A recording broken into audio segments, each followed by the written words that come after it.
bum bum Difference. bum bum bum Difference. bum bum bum Difference. bum bum bum Difference. bum bum Difference. bum bum Difference. Oh, I'm echo. bum. Whoops. We are. Hey Alexa. We are the Sultans of Swing. Yes. Got a problem with it? Bam, bam, bam. I always do the harmony, by the way, when you play like guitar solo. Uh-huh. I could actually play like guitar and harmonize with you on guitar, by the way. That's good. So. Glad Aubrey brought the sewing machine today. Glad what? I'm glad she brought the sewing machine. It's not gonna do this. Who did? Aubrey, but it sounded like it said Aubrey. Yeah, it did kind of sound like you sounded up, bro. Aubrey, doing my favorite part today is Kevin. Yeah, she would end up in jail. I need to tell her. But he said that was so funny. Ba-dum, She's bum, going to jail. bum, bum, dun.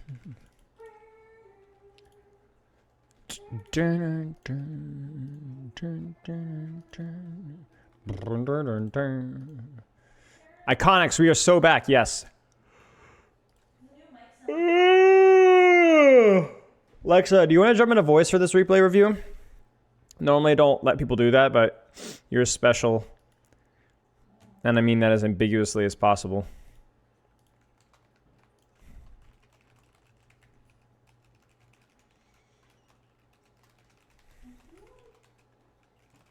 Yo, let's go. Sure. Oh, yeah. Thank you. You're welcome. I'm not one to mince compliments, as everyone that knows me says. I'm just the flattering Freddy. You know what I'm saying? They call me the Flat Freddy.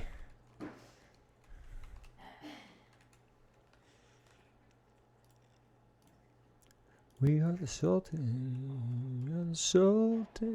of Swing. Hey, Cosmonaut. Howdy.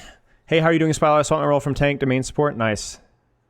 Mindset video was nice. Glad you guys liked it. That's actually been in the works for a long time. We had the project planned since October, and it's been...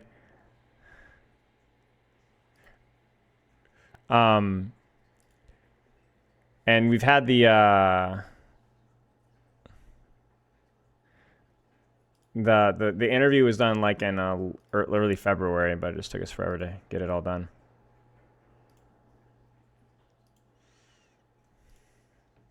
What an ambiguous statement. Yes. What's up, Fonera? Posture check. Posture check. Double posture check. Thank you. Yo, actually, I would kill for some water. Like right now, I would commit homicide. I'm thinking about it right now. Kiss, kiss. Hey, Gregor. New mic. Yes. We're officially here. Can you tell what I did? Hey, everybody. Yeah. You guys want to see something wild? All right. Check it. So first off, Grim is sleeping here. Hi, Grim. But then also, do you see this? This is soundproofing.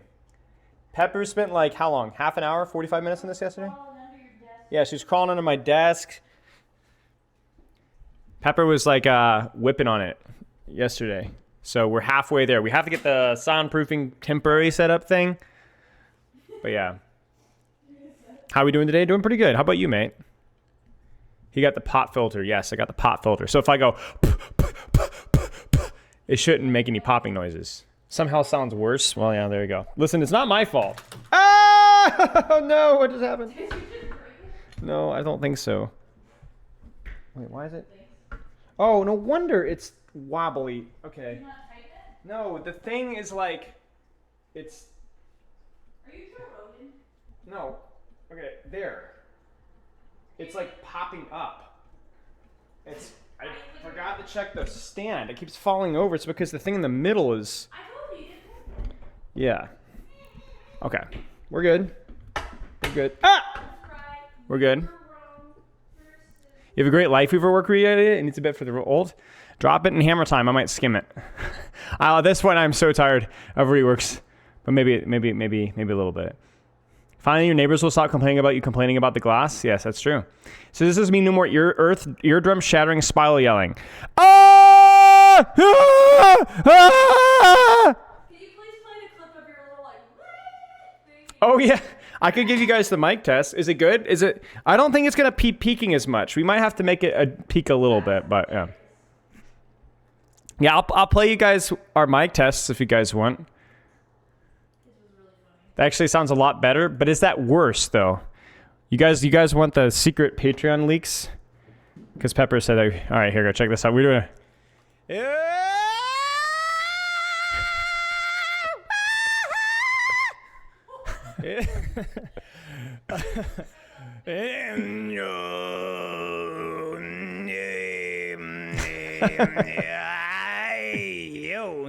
So there's a lot of that for a little while.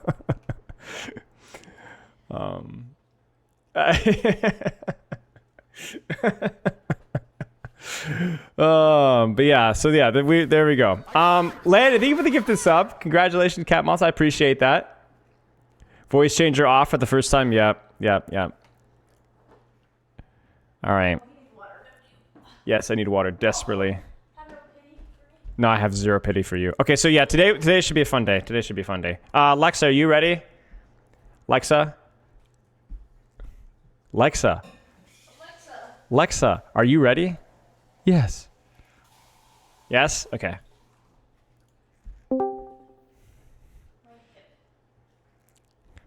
All right, so let's be real. I'm not going to look at your form because I don't care. Let's just be perfectly honest, okay?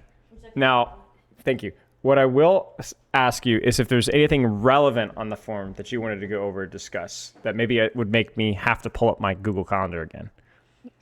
There's a lot relevant on it. I have Frick! Me actually. Knowing you, there's like at least 17 different Ask Spilo questions that you somehow managed to cram into how many hours of sleep do you get per night? So, okay. Oh my days. This is like I mean, I can summarize it. I have it in front of me as well. Okay. You, tell you what. Why don't you, instead of me going through the questions and repeating them back to you, why don't you tell me? You go through your own form, and then we will do it from there. Okay, yeah. So, when I scheduled New coaching machine, check the this. session, I had a new schedule planned for Overwatch. That is, like 4 to 6 hours of scrims. And as a team, we decided on at least 5 hours of ranked for everyone. Sorry, So what? that's like the minimum. 5 hours of ranked a week. A week. Oh, okay. Yeah, week. Okay. It's a little scared. Okay. No, like they were thought small because some people didn't like rank that much. Right. Okay. Yeah. Okay. I've hit that 5 hours. I've done like around 7 to 8 hours a week. So like 4 months now. Okay. And for the 6 hours scrum. Yeah. 4 to 6 hours of scrim per week? Yeah. Yeah, okay. So 4 to 6 hours of scrim per week, 5 hours of rank per week. Okay. Yeah. Around that. I tried to do like a 15-ish meta WOD review a week, but I skipped out this week. I should probably keep to that. You probably should. Yeah. And remember, the key thing with VOD review is also you need to like have a purpose of what you're reviewing. Don't just like look at a VOD. You know? Yeah, that's a good point. You need to be like, well, you need to be self-aware about like what I need to be practicing. Like if I were to look at my Venture gameplay this past week, I would probably be looking at like, what the frick am I doing in terms of my positioning versus different comps? You know what I'm saying? Because I know that that's going to be a weak point for me. Mm-hmm. But yeah, go ahead. Yeah, I mean, this could tie into the first question I have as well because of DSR. I was Diamond 4 at the time of the... when I send it, I'm Diamond 3 now, and I scrim like 4k, 4.1k. That's like quite a difference. Right. And I think I did a rank research and everything. Like I just don't know how to gauge. Is that a word? Like gauge, gauge? Gauge, yes. Gauge. Mm-hmm. How to gauge my skill level anymore? Like since the rank reset, and you still look for scrums with SR. Yeah, in a way it's good though because it kind of forces you to just turn your brain off to stuff. But you shouldn't have to, but you do have to, so you need to do so. You gotta see what I'm saying? Mm-hmm. Like I would agree with you that we want rank to be an accurate representation of your skill, but it's not right now. So like, figure it out. You know. Yeah. What do you need to be improving at, and then focus on that and build like for example, like when I'm playing Venture right now, or if I play Far or Somber, or if I play Anna Zen, or if I play Winston, or if I play Roadhog, I kind of have a pretty good idea of like what rank I am on each of those characters if I had a little bit of time to practice. You kind of need to do the same for yourself. I think it's good to be aware of where you are actually skill wise. Yeah, so I think I can assess like what heroes are my better heroes and what are my worst heroes pretty well, but like as I said, the rank itself is just up in the clouds. Like I was Masters in which one? I was GM last season, and now I'm Diamond, or like the season before the rank reset. Yeah. Now I'm Diamond, and I scrimmed GM. Like it's Yeah. weird. Yeah. I play one tricking Sojourn basically. Like in scrim, I play mostly Sojourn and like some Ash and some like map specific stuff, and then ranked it's just been Sojourn. Okay. How's that been going? I've started to enjoy her more and more. Like she I don't think she will ever be my favorite hero, but I enjoy her a lot. And I think I've improved by the time the rank has been done. Yeah. But I think I've improved. Okay. About the sorry? No, go ahead. About the goals, like I wrote down that my goal for the longest time has been that I just want to be as good as I can on the game, at the game, without it like impacting too much of my just life. Dropping in to say you I thought that like scrimming 4.2k back Nortron was a good number for that. I thought that was achievable with that. And for the first time in like the 7 years that I've played this game, I started wondering if I actually want to go down the pro route. And that started to be like something that I actually desired for the first time. And in university, I don't know, like if I want to do that, maybe I could like pause my studies or like after my bachelor's and do that for a few years and then come back to it. But I think what I've taken away from it is that I just want to take the desire that I have to improve now, even more than I did before, and like try to get like to GM to top 500 or something like that, and then see if I want to go further from that. Seems fair enough. Just keep yourself open to. I had this realization. I had a discussion with a student of mine about a month ago, and they were saying about like how they're going to set the goal of reaching a certain rank with a certain hero. Then, I know what it was. It was a DPS DPS student, excuse me.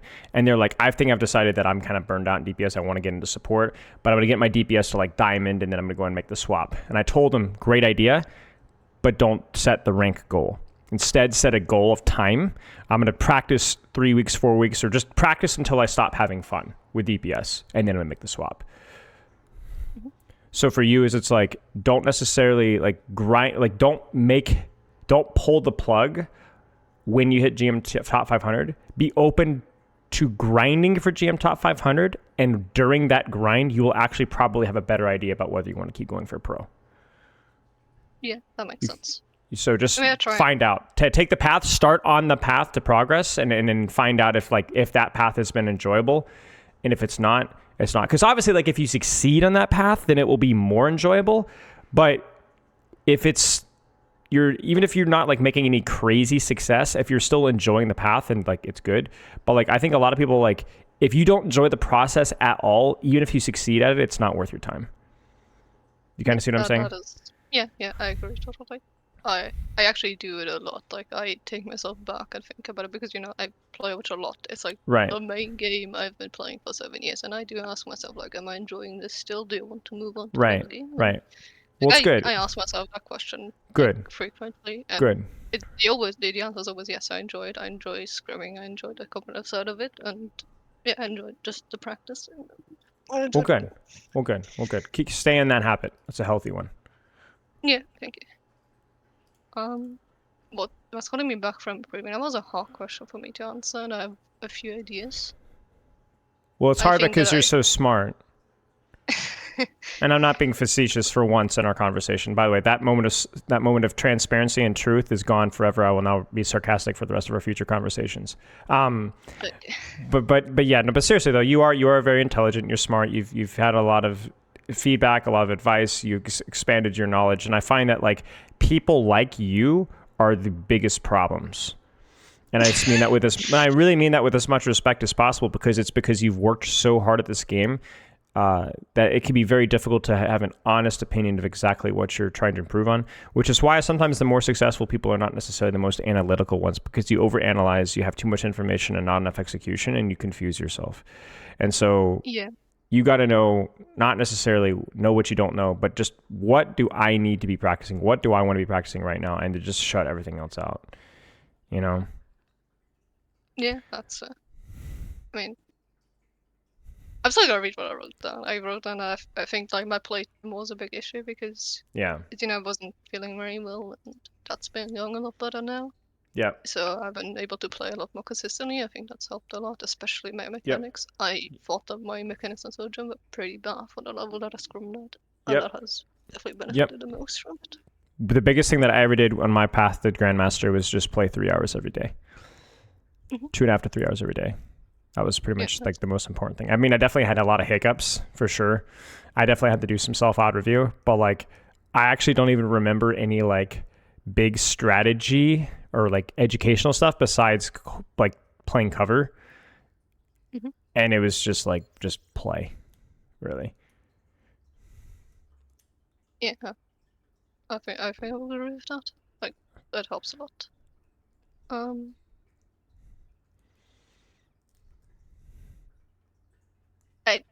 I don't know why, but when I think about Sojourn, I always feel like I'm lacking macro stuff, and I think it goes back to what you were saying that like I would analyze the game, and I'm like I've had the thought when I think about Sojourn macro the whole time that I start thinking about this abstract things like what is macro and what am I supposed to do, and then it always boils down to taking off my angle and shoot squishies.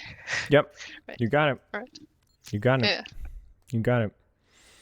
You got it. I think that the abstract macro thing could be helpful for breaking some people out of like plateaus. It could be helpful for people that are interested in learning to coach the game or understand the game better, but it may not necessarily be the key to like in most of my one-on-ones that you've probably seen on like Spyro 2, it's like actually brain dead how many times we just talk about like off angling and positioning and like that's like 70% of our sessions, right? It's just like super basic stuff, you know. The last point is my sleep. My sleep isn't good, and I get like a decent amount of sleep, like 7-ish hours most of the time. But my relationship with sleep isn't good. Like I have trouble falling asleep. I have trouble sleeping through the night. Yeah. I'm going to recommend a book. I'm going to recommend a book that I've read recently on it. And I think the reason why I enjoyed this book so much is because it doesn't just like give you things to do to try like the blue screen or exercise or diet or darkness or things like that. It also addresses probably the most important thing when it comes to sleep, which is your relationship with sleep. Because the problem is that as soon as you start to have a little bit of trouble sleeping, especially if you're the overthinking type, you get in your own way. You start to overthink and stress and get worried about your sleep. And then now that makes your sleep worse, ironically, right? Maybe it sounds familiar. So I would recommend a book. I'm going to type it in here. Sleep Fix. Highly recommend. Okay. Highly recommend. But yeah, get out of your own way. Find the things that help you sleep a little bit. Don't worry about the trillions of other details that come up, and just don't sweat it. The thing is, it's like sleep, like you want to address your sleep issues, but like you'll function on low sleep. You'll be fine. Don't worry about it. Yeah, they're trying. Yeah, I know. It's getting better and better, but it's not good still. I got you. Anything else? No, I think that's it. Okay. Replay? Yeah. Let's do it.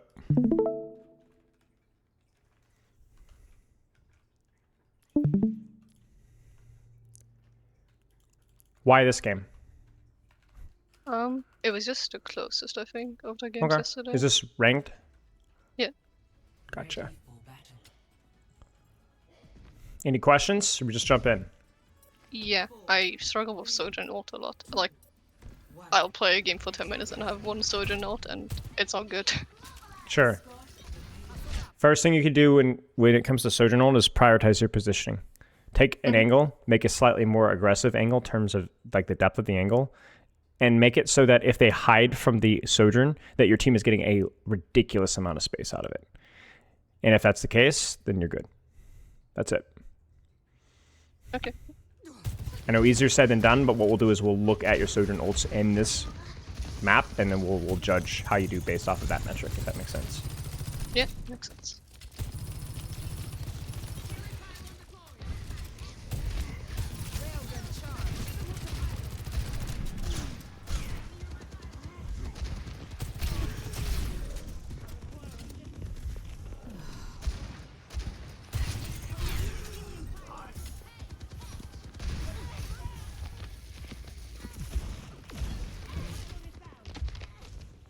There's a little too much downtime here, I think. I think that, like, as long as you're getting some sort of heal pocket, I think you can hold an angle like this and just keep peppering. Like, I know it's Ashe that you have to be careful of, but, like, as long as you're using your Disruptor Shot and building rail, and you're not going to get one-tapped by her, so you take damage, you peek, you take damage, you peek, you take damage, you peek. I think, like, obviously at this point in time, you're kind of waiting for your D.Va to build back her mech, but I think you could be continually putting out, like, mid-range pressure here, if that makes sense. Yeah. Yeah, let me update the rank here. You know what I'm going to do? I'm feeling generous. I'm going to give you Masters. Oh, thank you. You're very welcome. Very welcome. You're in my league, Gutla. I'll admit it. You're as high as rank as DPS as I am. You know. Like, this is also like a perfect world for Disruptor Shot as well. The rail's fine, but like I think you definitely use Disruptor Shot. Good. Nice. Close. What was that? 3 HP? Yeah. That's my prediction. don't 3 know HP the is my new prediction. breakdowns. 7. Close enough. Yeah.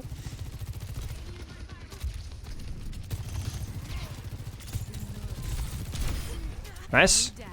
And then as this fight evolves, where can you rotate to? Top right. I think I wanted to go top right and then I think you're going to here, yeah. Slide. Yeah. You need to practice the attack, Yeah. just to make Is sure. it me? Or is slide just sometimes inconsistent with it? Yeah. I Eh, swear. Like sometimes I put the the inputs Okay. in and it does something else than I wanted to do. You might be right, because I had the same problem with the Malga slam cancel. You know, at the very end, I swear I would break my keyboard pressing the button and it wouldn't stop it, so you might be right. Yeah. Yeah, it's just a bad rotation. The rotation needed to happen, otherwise you die for it. GG's. Yeah. Yeah, see, people in chat are already trying to gaslight me about it. Typical.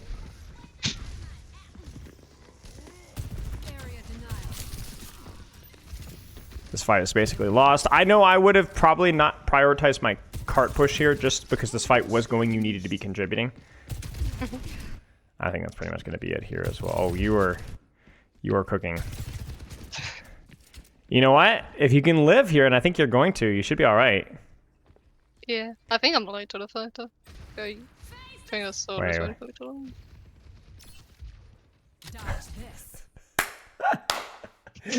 Me with my demons.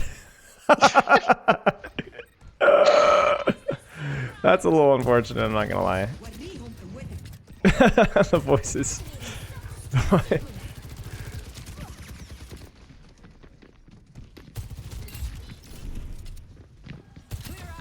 Good Disruptor Shot.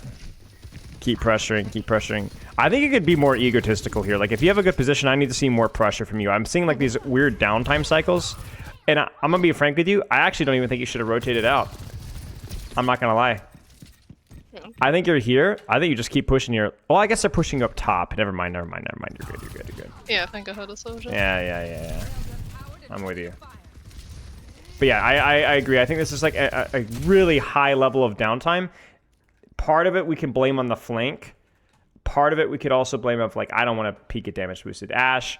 But, like, if you could do smarter damage from an off angle, like, your damage number, I don't even think it's in the 1,000. Yeah, like, it might be like 1,200, 1,100 here. It's so low, right? You need to get those damage numbers up. This ult is great. You have a great angle. If everybody hides from your ult, the Winston's totally isolated and gets no value out of Primal Rage. It's a good ult. You have a good angle. It's a good time.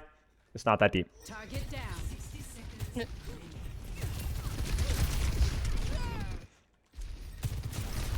Target down. How do you deepen your angle with Sojourn Ultimate? you don't go main. You got it. And also you need to use cover, right? Yeah, cool. So if you're gonna go here, if you even a slide here, you at least need to slide here, right? Yeah. Like on top of the water, the little fountain here thing, you know? Not here. Yeah. That's it. I remember, like, I thought, oh my god, Murder's gonna res it, and then I forgot everything else and Yeah, died for it. that's okay. Juicy. Almost as good as my mechanics. But obviously that's a pretty high bar to hurdle. Good. Almost as good as my mechanics. Almost as good as, you guessed it, my mechanics. I bet you watch my VODs and just try to mimic my aiming patterns. Yeah, I stay up at night studying them. That's why I don't sleep. Yeah. See, that's good. That's okay though. It's a good compromise to have.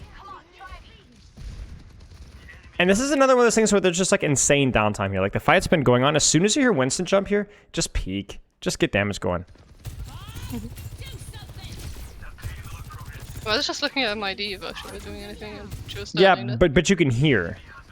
Yeah. I don't even pick for the res. So like, yeah, I mean, I guess your timing's okay. I'll say your timing's okay. In terms of angle here, I think this is okay. It's a pretty deep flank, which is obviously a little bit inconsistent with Sojourn, especially if you don't have your ultimate. So this is where would be an alternative to this position here. The left side and the red house. Yep, you got it. Just angle here. Just angle here. It's another option. I think I looked at that con was like, none of the DPS can get to me, and if the monkey jumps me, I slide. Yeah, the problem is not can their DPS get to you, but what can you do on this deep of an angle? Yeah. It's not always bad with Sojourn, it's just not always good either. Shut up, chicken.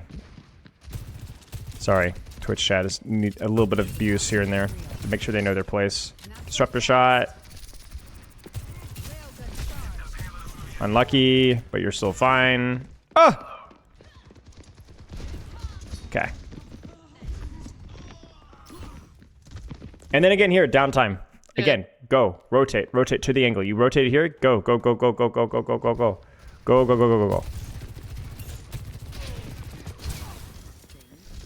Like maybe this is why your downtime is so bad. Is like I think you're these flanks. I think what this is that you're like looking at this as like, oh, my mobility means that they can't push me on these like deep flanks, but they don't have to push you. They just have to sneeze at you. And what's happening is you have these like long downtimes. Remember, your mobility also means that you could take really, really wide angles without being punished, if that makes sense, right?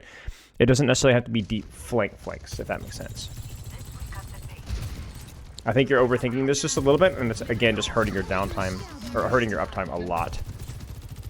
Like, let's not lie here. Like, this is obviously a very awkward position for Hitscan to be in terms of like second point. Dorado is kind of cancerous, but you could definitely do better.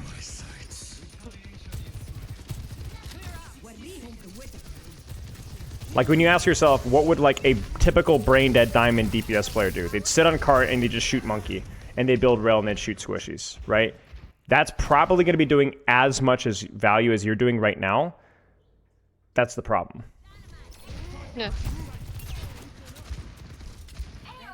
So all these clever, super sneaky flanks just aren't really paying off all that much. You're not getting that much attention. You're not getting any picks. You're going for these crazy long downtimes in the middle of the rotation. So I think this is where, like, this is exactly what we expected, though, right? Remember, what were we predicting to be your problem? Overthinking, too many details, right? You just need to take us off that angle and you need to do damage, right? You don't have to go for these crazy, crazy flanks. I appreciate that you're trying to read the enemy composition and be like, oh, I wouldn't do this if they're on, like, Tracer.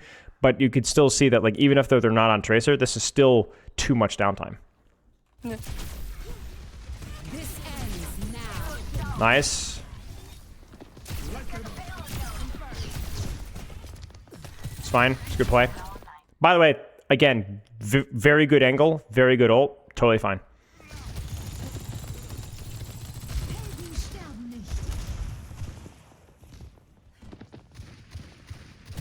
Sure. Obviously, a little rush on the rail there, but the idea is good. And then again, though, like go back. You go back. She's dead. Go back and do it again. It's not just the fact that I don't like this angle here as much. It's the fact that there's more downtime that's completely unnecessary. You know what I'm saying? Yeah. Just go back. Keep shooting. Keep shooting. Good. Keep shooting. Keep shooting. More damage. You know, this is where like the whole like awkward process with comes to coaching. It's why it works. That is such a like absolutely bold ability. I'm not gonna lie, that ability is. The thing is, I knew that was gonna happen. Like I knew it. Like I was like, all right, we're gonna slide right up the Yep, there it is. Right, but doesn't make it any less stupid. But yeah, this is why the awkward coaching process works for so many people, because so many people get up in their head about this stuff and they overthink these like crazy deep flanks and crazy deep. Just shoot people. Take a soft off angle and just keep shooting and keep shooting and keep shooting and keep shooting. That you might need that little voice inside your brain, I think. Yeah, so. Keep shooting. Keep shooting. Keep shooting. Worst case scenario, she dynamites you, you grab the mega. Disruptor shot. There it is. Good. Shoot. Shoot more. Shoot more. Grab the mega. Go back. She's dead. Now shoot more. Shoot more. Shoot more. Shoot more. Shoot more. I'm like live coaching you, but it's Avad, so it's kind of schizophrenic. Okay, keep shooting. Shoot. Shoot. Shoot. Shoot. Shoot. Shoot. Shoot. Shoot. Shoot. Shoot. Keep shooting. Keep shooting. Keep shooting. Keep shooting. Unfortunate disruptor shot. That's okay. Keep shooting. Keep shooting. Like, do you see like what's happening now? It's like you know what's funny is you, because of this point, you've not really had any deep angles you could take. You know what I'm saying? So what's you've been forced to do is you've been forced to take like a more passive angle and just like shoot people, and all of a sudden it's working. It's like because the map isn't allowing you to do what you're trying to do earlier, you're actually forced to just like, you know, shoot people, and that's it. Where should you be? Top or right side. Probably top, right? I understand, again, damage boosted Ash, but I think you're a fool if you're not at least starting here. Keep shooting. Like, for example, like you shouldn't have had to slide your user ult. Yeah, you're gonna cap. Nice. And this is what we wanted, right? This is not only what we predicted, but this is what we wanted. Simple, okay? Disruptor shots have been okay. Maybe a little bit of rushing with the rail, but honestly, all right. You need to work on your jump techs a little bit here and there. Your ults, though, totally fine. Nothing really crazy with the micro. Nothing super crazy with the cooldowns. It's just mostly that you're overthinking like these angles and like missing the forest for the trees. Any questions so far? No, I don't think so. Okay. Guess what? I'm going to say keep shooting at least 74, 75 more times. Keep shooting. Yes, keep shooting. Don't back off, Yeah, full HP. You don't even need to change your angle. If she's not dynamited you or disruptor shotted you or whatever, just keep shooting. Also, don't rail Winston bubble. No. Keep shooting. Keep shooting. If they jump you, slide out. The only thing that you'd have to be scared of here would be like on an aid, because that would be potentially killing, right?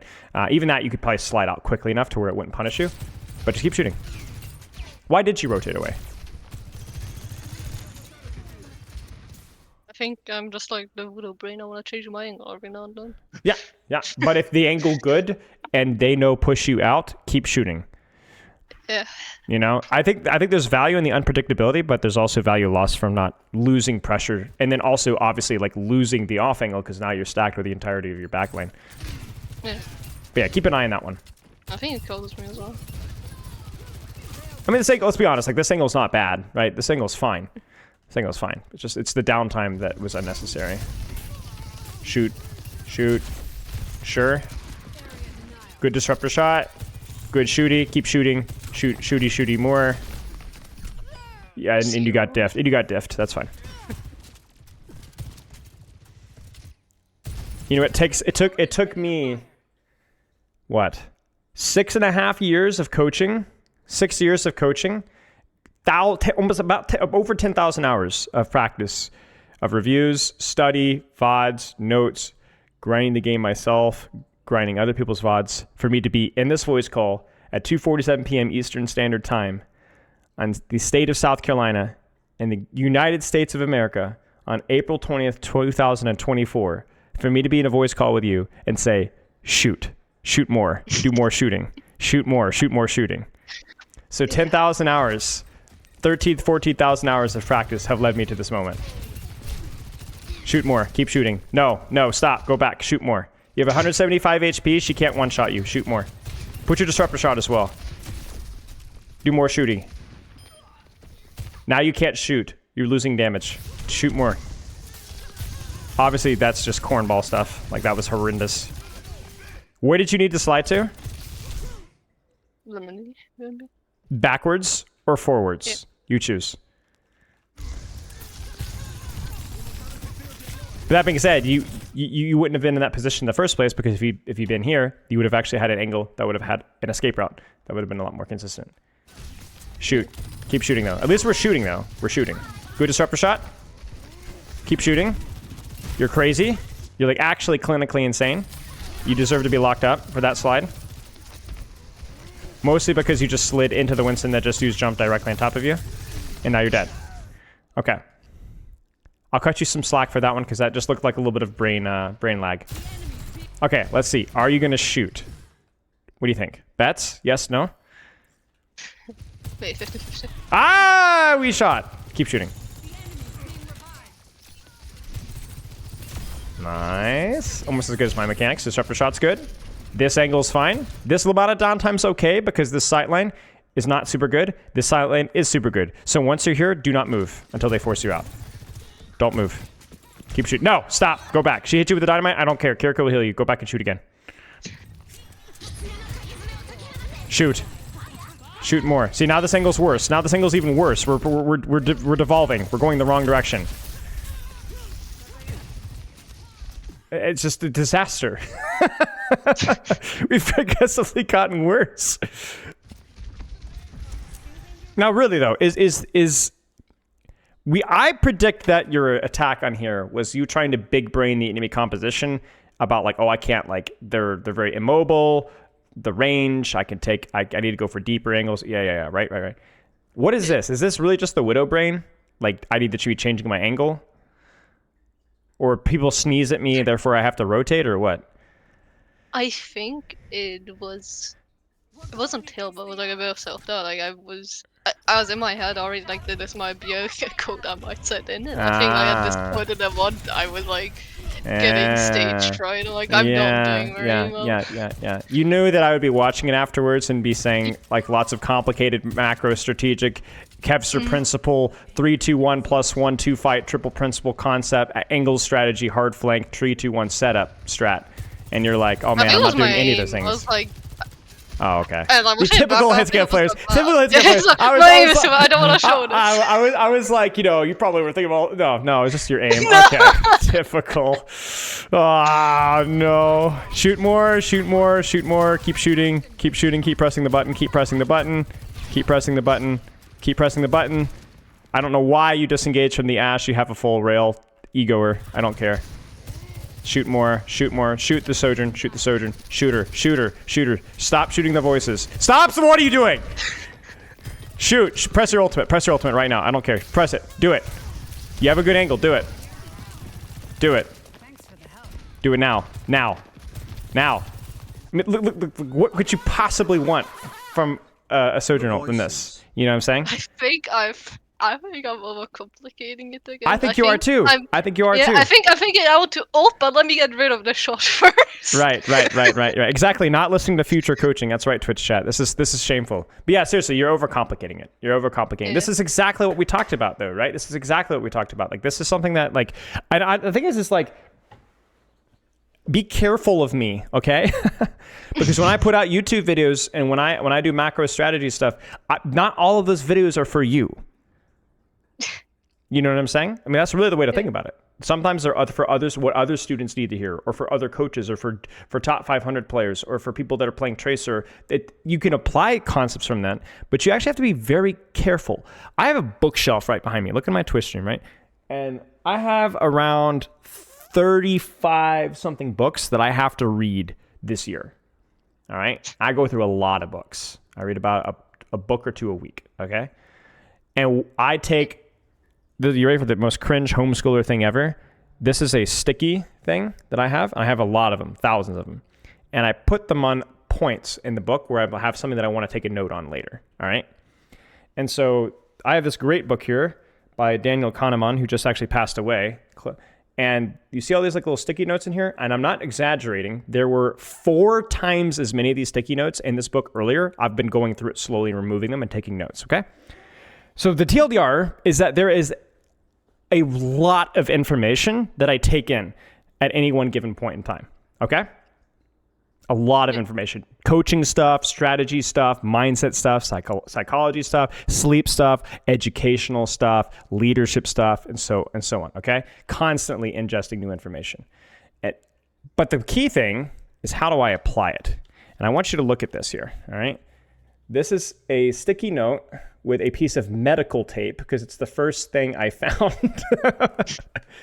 And it's stuck underneath my monitor. And it says two things. All right? It says being in the speaker's mind. In other words, trying to root cause analysis a little bit more, because I have a tendency to jump the gun, and I'm trying to work at that to where I get more in the speaker's mind. Kind of like what I'm doing with you here a little bit. And it says one other thing too. It's 2 letters, and it's That's all it says. Because I say too much. I'm trying to change that.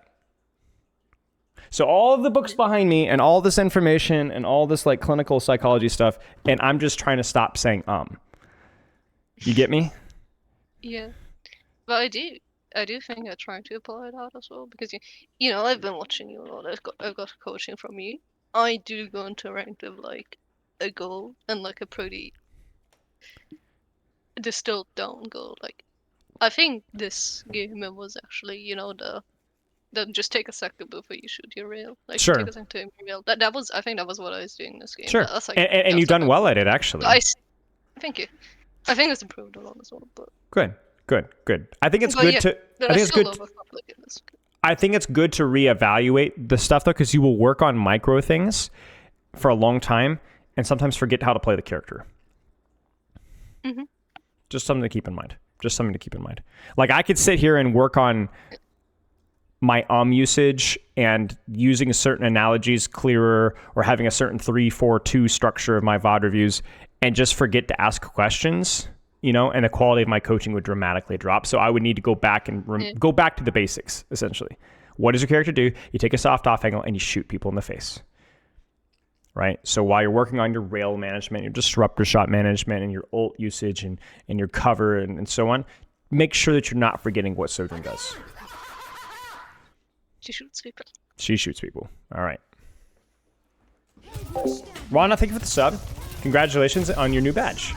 Nice shot. Almost as good as my mechanics. You know what they say about a joke? If it's not funny the first time, keep saying it over and over and over again until it's ironically funny. That's what I hear anyway. Right, chat? Good ult, by the way. Not so good with the slide, but hey, we take it. I could see you relax on that second shot, and it paid off. Nice job. Take high ground. Let's go. If Spyro was 20 years older, this would be normalized behavior. No. Twitch chat is talking about how I'd be bullied in high school. Nah, bro. I took their lunch money. You know what I'm saying? That was a true Spyro analogy, close to nonsense. I'm getting lampooned because of you, Lexa. I hope you realize this. It's all your fault.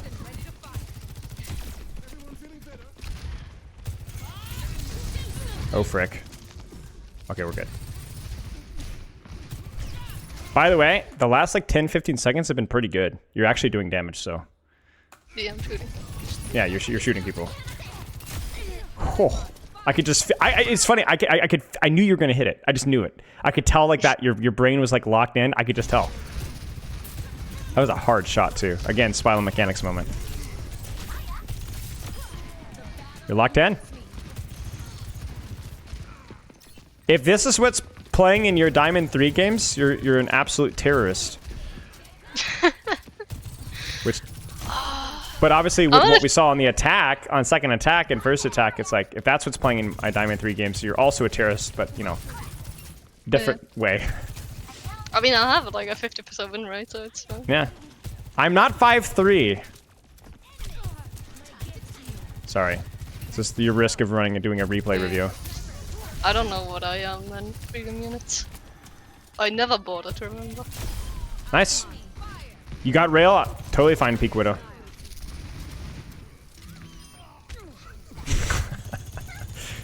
I mean, I really don't have much to add here. There's been a couple of slide goofs with like the Primal Rage. But I actually don't really have a whole lot to add here. Now, I will say that I'm just going to assume that is this an adjustment to the Widowmaker? I think so, yeah. Okay. And I die for it. Right. So this is just one of those things where, like, again, like, you know what? Here's what I'll say. I appreciate you trying to solve the problem, but this is definitely something that you're going to need to go back and talk about, like, having a purpose with your self-VOD review. This is it right here. You need to go back and find out, was this worth it? Trying to, like, do a 5D chess problem, when in reality, maybe it's just peek the Widow only with Rail. Where is she? Okay, can I peek this way? Can I peek here without peeking? I don't know. It's just something to consider. Yeah. But me, you can see, I was like, completely just thinking You about it. are. Like, I have Rail? Give me the Widow. Oh, Yeah, she's nice not slide, picking me, by the I way. don't Nice know. slide. Nice slide. I thought the Widow was closer. I thought, you know how you can slide onto Widows so they don't Yeah. shoot you? I Yeah. thought it was Yeah. It's just this is basically finding a 12-step process to playing a tic-tac-toe game. And I appreciate that. And I actually don't think that's a bad habit when used intelligently. Like, when you took that flank, was the idea of that flank bad or was the execution bad? When would that be appropriate? When would that work out? You know what I'm saying? Think about it. Yeah. You know, something to consider. Like, I actually don't think that's an objectively dumb move. There might be strategy behind when that's smart and when it's actually worth doing. I don't know. Maybe if you have like a mercy pocket, maybe if you had whipped your ultimate sooner, maybe if you hadn't had messed up your slide, maybe if you'd been sneakier, right? And actually like gone and assassinated the Widowmaker instead of like beefing it up and just like letting everybody know that you were on the flank. Yeah. You kind of see what I'm saying? So it's like, I don't want to discourage you from experimenting and thinking hard, but obviously you can get in your own way. As chat will readily tell you, sometimes I over-strategize being the coach guy, and I don't let like my God-given mechanical talents really shine. Whenever I lose a game, I think that's just because I get in my own way. Because I am a freak of nature, like you, but you know.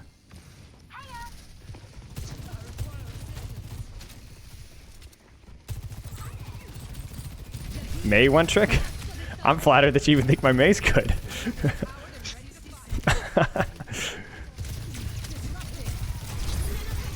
Good. Good. Good. No complaints here. Did damage, rotated away from threats, playing to live, maybe clutch it out.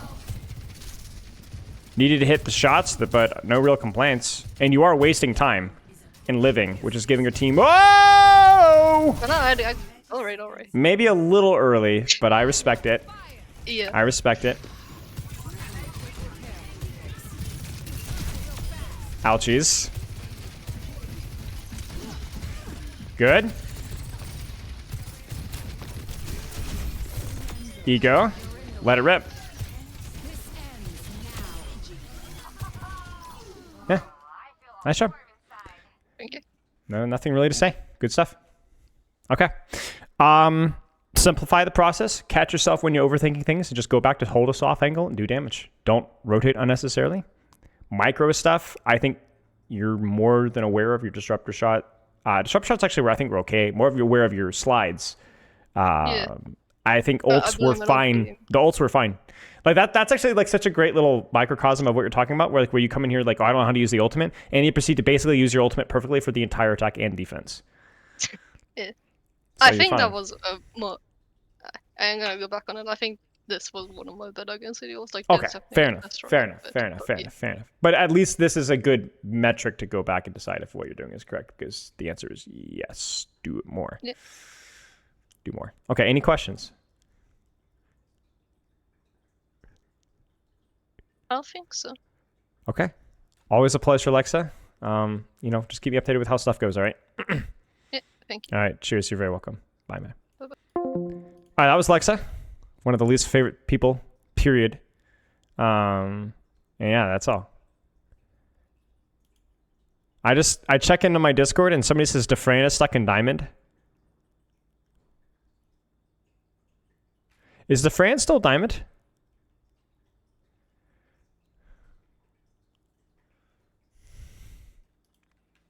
20 times cooler than me? Yes, but 20 times 0 is still 0, no?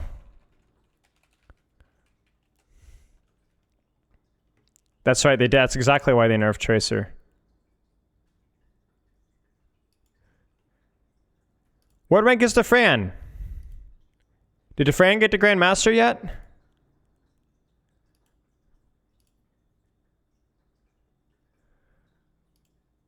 Self-burn, those are rare. Yes, Defran got to Grandmaster. I saw Metro was still Diamond though. Oh man. You're almost out of gold on support. Congrats. Keep up the good work, Revan. Okay, let's what's on our list to do here? We've done coaching. Oh, I wanted to look at Hammertime. There was the Flashpoint video we wanted to look at. And I think there was another casual video we wanted to look at too. Metro's actually Diamond. Yeah, but Metro climbed the top whatever on Malga, no?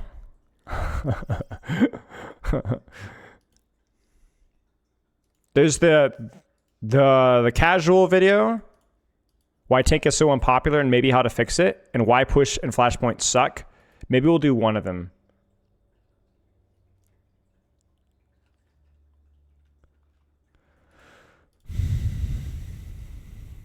I don't know. I think Venture's not bad. I think Venture's niche, but I think there are situations when Venture feels really bad. I played a game the other day, and it's also like a hero that you really have to be like dialed in on too, I think.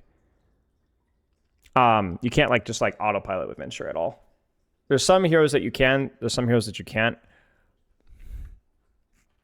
I played Venture into Pharmacy, Ana, Sojourn, Zarya on Powder ESO first point attack yesterday, and I'm pretty sure that like my blood pressure, I couldn't do anything. I couldn't do anything. I literally could not. I couldn't flank. Obviously couldn't shoot their DPS because I couldn't reach them. I couldn't shoot the tank because every time I peeked the tank, I got sandblasted. There was no off angle to hold. The only thing I did is I tried to hard flank a couple of times, but I couldn't get to the backline in time, and the backline would always still be far away from me. Like there was actually like no way to approach it. It was miserable. It was miserable. It was miserable. So I'm a little concerned about that. But yeah, okay, let's take a look at this. Why push and Flashpoint suck? All right. I'm excited. Let's get our rank set up because it is Hammertime. It will be bronze. Always. Have I tried aiming? Yes, I will aim better. Oh, it's muted. And got the third point in a long... They got it. It was a close round, but the enemy team got the third point in a long, hard-fought overtime. You and your team are able to take a moment to recoup mentally. You are faced with the hero select screen once again, but this time, it's different. Maybe it's just a bit, but you know your enemy now. The Nanoblade combo they used to get those critical wins, the diva who seems to be all over the map. This You've is the seen first their Hammer tricks, Time. and finally, you have a true down moment to try and find a strategy that will win this game. Yo, what the fuck is this? Why am I in Hero Select again? We should remove this part. Huh. Ever heard someone say they don't like push? Don't like push yourself? Neither do I. And honestly, having finally gotten some time with Flashpoint, I can't say I like it either. Now, how much I like each map type varies. I can make an entire video talking about how good each map type is and why Hybrid is the king of all map types, but I want to address Push and Flashpoint today specifically because these are the only two map types that are only a part of Overwatch 2 as opposed to its predecessor, thus representing the team's design direction with map types, as well. So let's talk really quick about like Flashpoint. Flashpoint and Push hold similarities in the fact that they're basically very fast tempo game modes where there is a reward for playing faster tempo characters that can move and or rotate more because fight locations are not near as set because objective locations are not near as set. And as also pointed out in earlier in this video, There's also no real downtime. It just keeps going and going and going and going. Now, I think we could talk, and I'm hoping to hear some arguments about the merits of whether that as a design choice, whether that's good or whether that's bad. I can understand that being not to everybody's taste, but that's also more of the direction that Overwatch 2 is pretty clearly going towards, is more higher, more consistent tempo and less static. I mean, we're talking about a game that has progressed from 2 CP with attack and defense hero selections, with a serious problem with shields and one-shots, to a much more dynamic, mobile-oriented deathmatch, quasi-tank, quasi-DPS, quasi-support, open space, dueling stuff. The thing is that like his favorite game mode, which is like what he said, hybrid. Let me guys showcase to you the hybrid map pool, hybrid Overwatch. Just so we're very clear on the hybrid. All right. Paraiso, which has first point and second point. Numbani, which has, Midtown, which is generally fine. Kingsar, which is generally fine. Hollywood, which has its problems. Third point choke, second point choke. Eichenwalde, which is second point issues. Basically, the problem with a lot of these hybrid and escort maps is that they are generally very defender oriented and have a lot of inaccessible locations that reward you from being there first. So people ask me, Kyle, actually, one of the Blizzard devs, was in my chat this week. It was asking me what I thought of Hanaoka. And I think my thought process was like, it's fine. The clash mode is probably way too fast, but it's fine. The way I look at maps is if I don't actively hate them, it's good enough. It's good enough. Because I just don't think that there's a way to where you can have, maps are always going to be like tricky, awkward things to balance because they have certain situations, certain maps, certain points that feel good for certain heroes and feel bad for others. Like, think about it this way. If you're a Junkrat player, you miss Anubis for chokes, right? But if you're a Ryan player, you're like, oh gosh, don't give me Anubis again. Or a Winston player, oh gosh, don't give me Anubis again. Or an Ana player, oh gosh, right? If you're a Widow player, you're like, oh man, Widow's unplayable outside of Circuit Royale. Or if you're a Ashe player, you might be like, I like a lot of the hybrid maps because you can kind of set it up. Yeah, I know. I'm talking about attack. Come on, stop playing semantics with me here. You guys know what I'm saying. So, yes, Anubis was great for Winston on defense, yes. But in general, retaking chokes in general, okay? Like, if I say the wrong hero, you know what I mean, all right? In general, though, things that feel good for other heroes feel bad for other heroes and vice versa. So to me, as long as the spectrum isn't too far in one direction, then I think it's generally okay. My problem with Flashpoint is that I don't think we're at a point in time now where rapidly repositioning points is balanced yet. I would like to where we'd have something that would be more balanced, but we're not there yet. I would like them to add the capture the flag speed on respawn. You know what I'm saying? To where like slower characters can get out of spawn faster. That would be a really good quality of life change for a game mode that is openly hostile to any character that doesn't have some form of mobility. And I think that's too harsh. The capture the flag respawn thing is there's a speed boost leaving spawn room. I think that you could take a look at, and there's still some things like, for example, Circuit Royale is obviously still a total caricature of a sniper map. Way, way too sniper-oriented. Not near friendly enough to brawl and dive characters. Are they doing that for Season 11? I don't know. I haven't heard. But I think, like, in general, you want maps that, like, I'm sorry, but that are going to have some strengths and some weaknesses, but that aren't completely sniper dominated or are completely tempo oriented. And you could argue that it was one of the weaknesses of Push and Flashpoint is sort of similar to King of the Hill, is a little bit maybe overly friendly to characters that are more mobile and that have some form of mobility. However, that is also the direction that Overwatch 2 seems to be going in general. So I think if you have a problem with Flashpoint, you probably have a problem with Overwatch 2. At least if you have a problem with Flashpoint as a concept. If you have a problem with some of the execution of some of the points, I'm sure that we could find some things to improve. Same thing goes with Push. But I think if you have a problem with Push and Flashpoint, I think that you have a problem with Overwatch 2 as a whole. And I think that's where it's going to be agree to disagree. A good designed map, in my opinion? No, I don't have a good designed map. I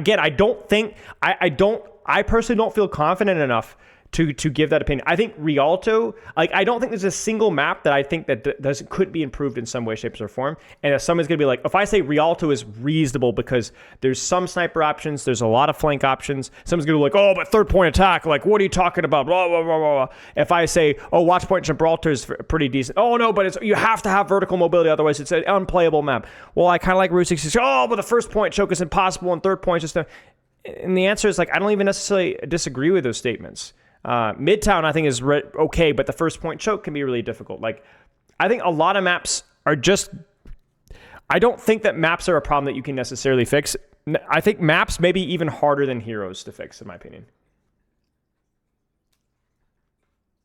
I do think it's more of a map issue, Cybershark. I actually made a video about this a long time ago where I think the hybrid or escort problem is more of the map problem more than anything else. I think that what I would like to do when it comes to map design, I would instead like to focus on the ones that are pretty equivocally seen as bad maps. And if the maps are good enough, leave them as is.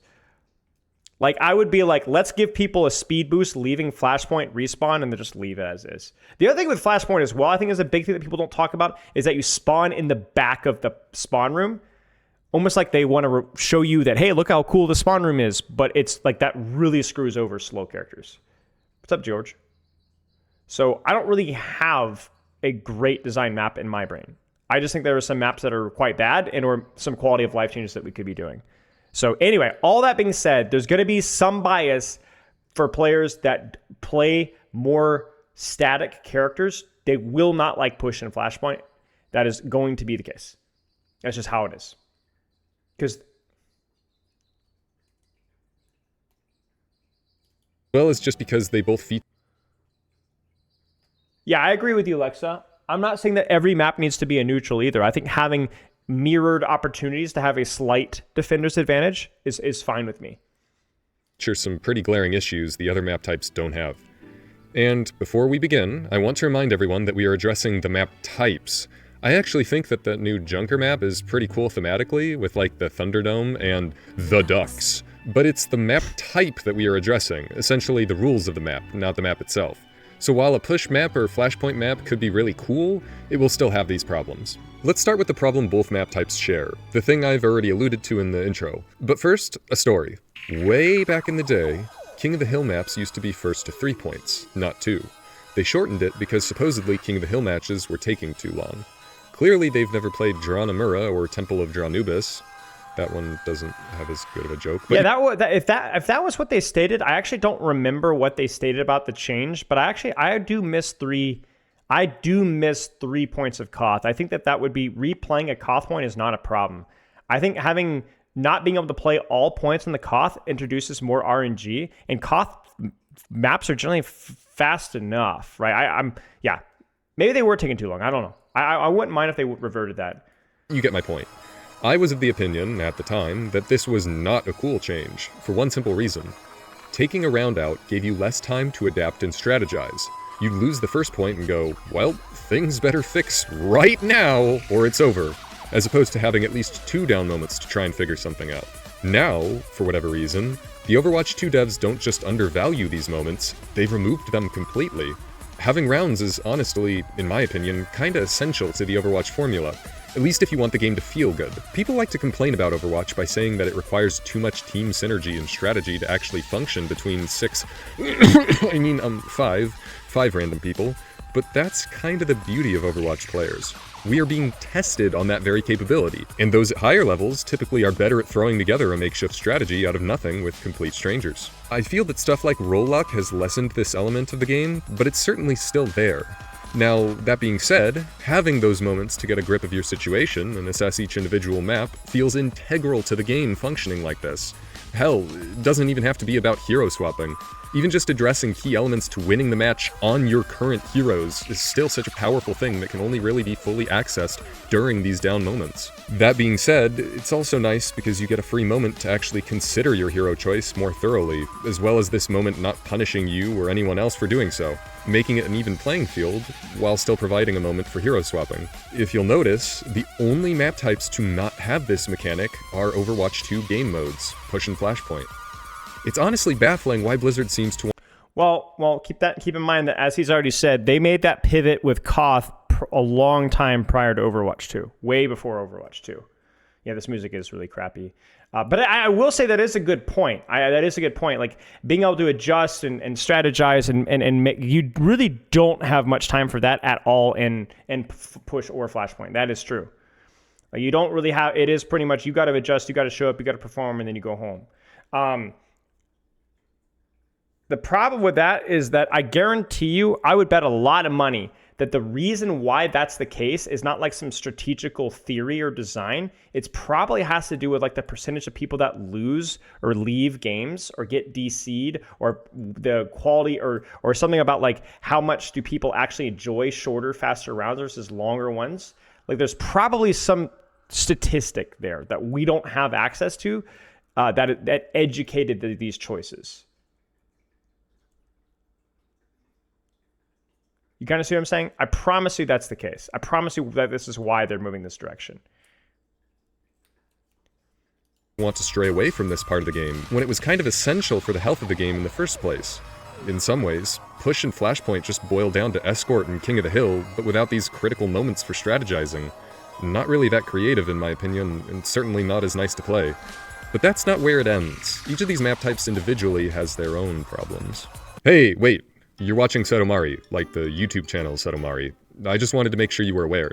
I know a lot, so let me know in the comments how you feel about each map type. Personally, amount of hate, the best of all map types about the things that need to be set in maps you can just go anywhere in at any time sounds cool in concept. But in application, it's just a nightmare.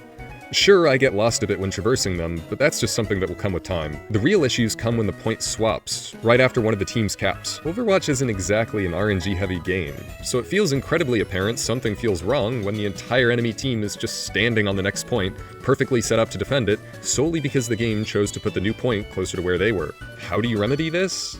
I don't know, it would take something bizarre like taking everyone back to spawn, you know, for like a down moment, but then it's basically just King of the Hill, and your creativity is almost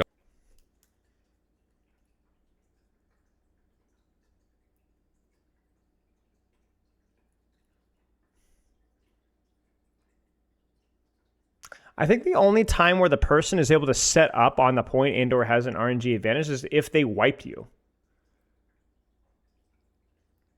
No, it's random, I believe, but it shouldn't matter. Like, if you lost the previous point and died, the enemy team will have a defender's advantage, which you could argue snowballs a little bit. But really, the only time where the enemy team can set up on point comfortably and cap before you get there is when you like lost a fight in transition. You know what I'm saying? But then if you lost the fight in transition, well then yeah, you lose.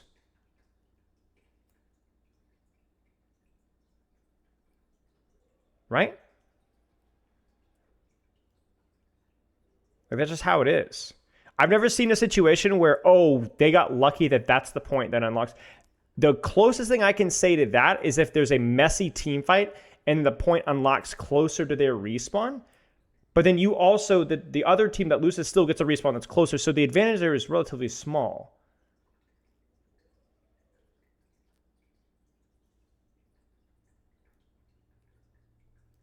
If they won a point, then the diagonally opposite point is activated. The losing team can set up for free.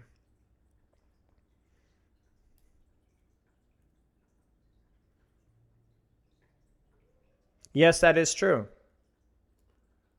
That is true.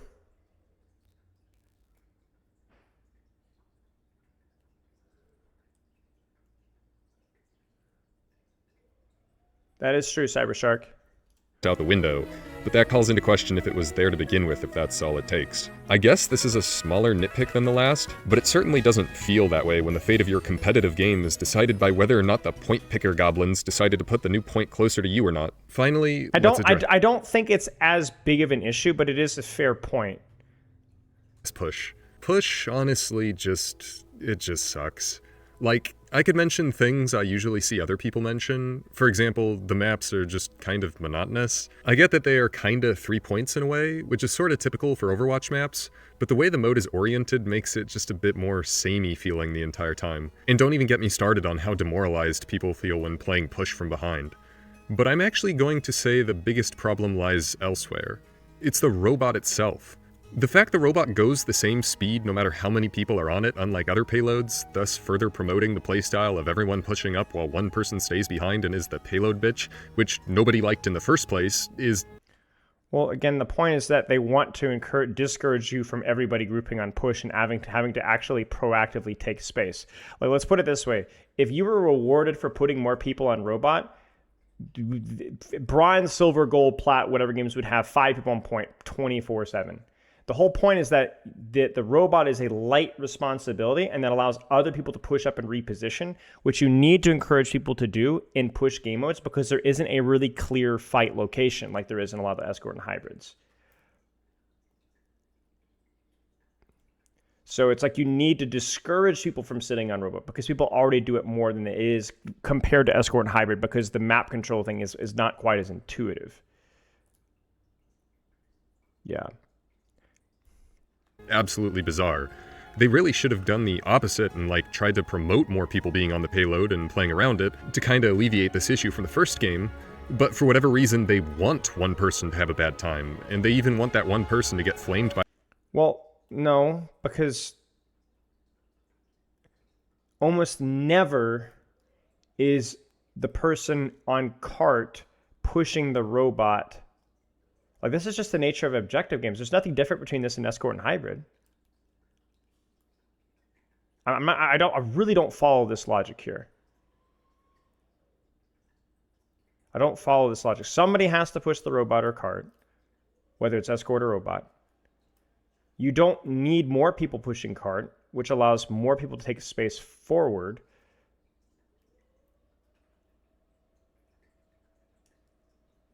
And if anything, I don't understand this point here. By their teammates for low stats, thus why they removed objective time from the scoreboard. Very strange behavior. Thank you for watching. Please like and subscribe. Weird Huge video. shout out to my patrons. Weird video. I think the whole concept of the criticism that there's no time to adjust your thought process in Flashpoint and Push, that there's a much more higher tempo thing, is a fair point and something to consider. I think it's a fair point to consider. I'm glad we're over the whole push game mode is fundamentally flawed because you start at a disadvantage, and if you lose first fight, it's disproportionately more important, because that was always an argument that actually had no point in statistics whatsoever. But yeah, I don't know. This is all right. There's some good points here.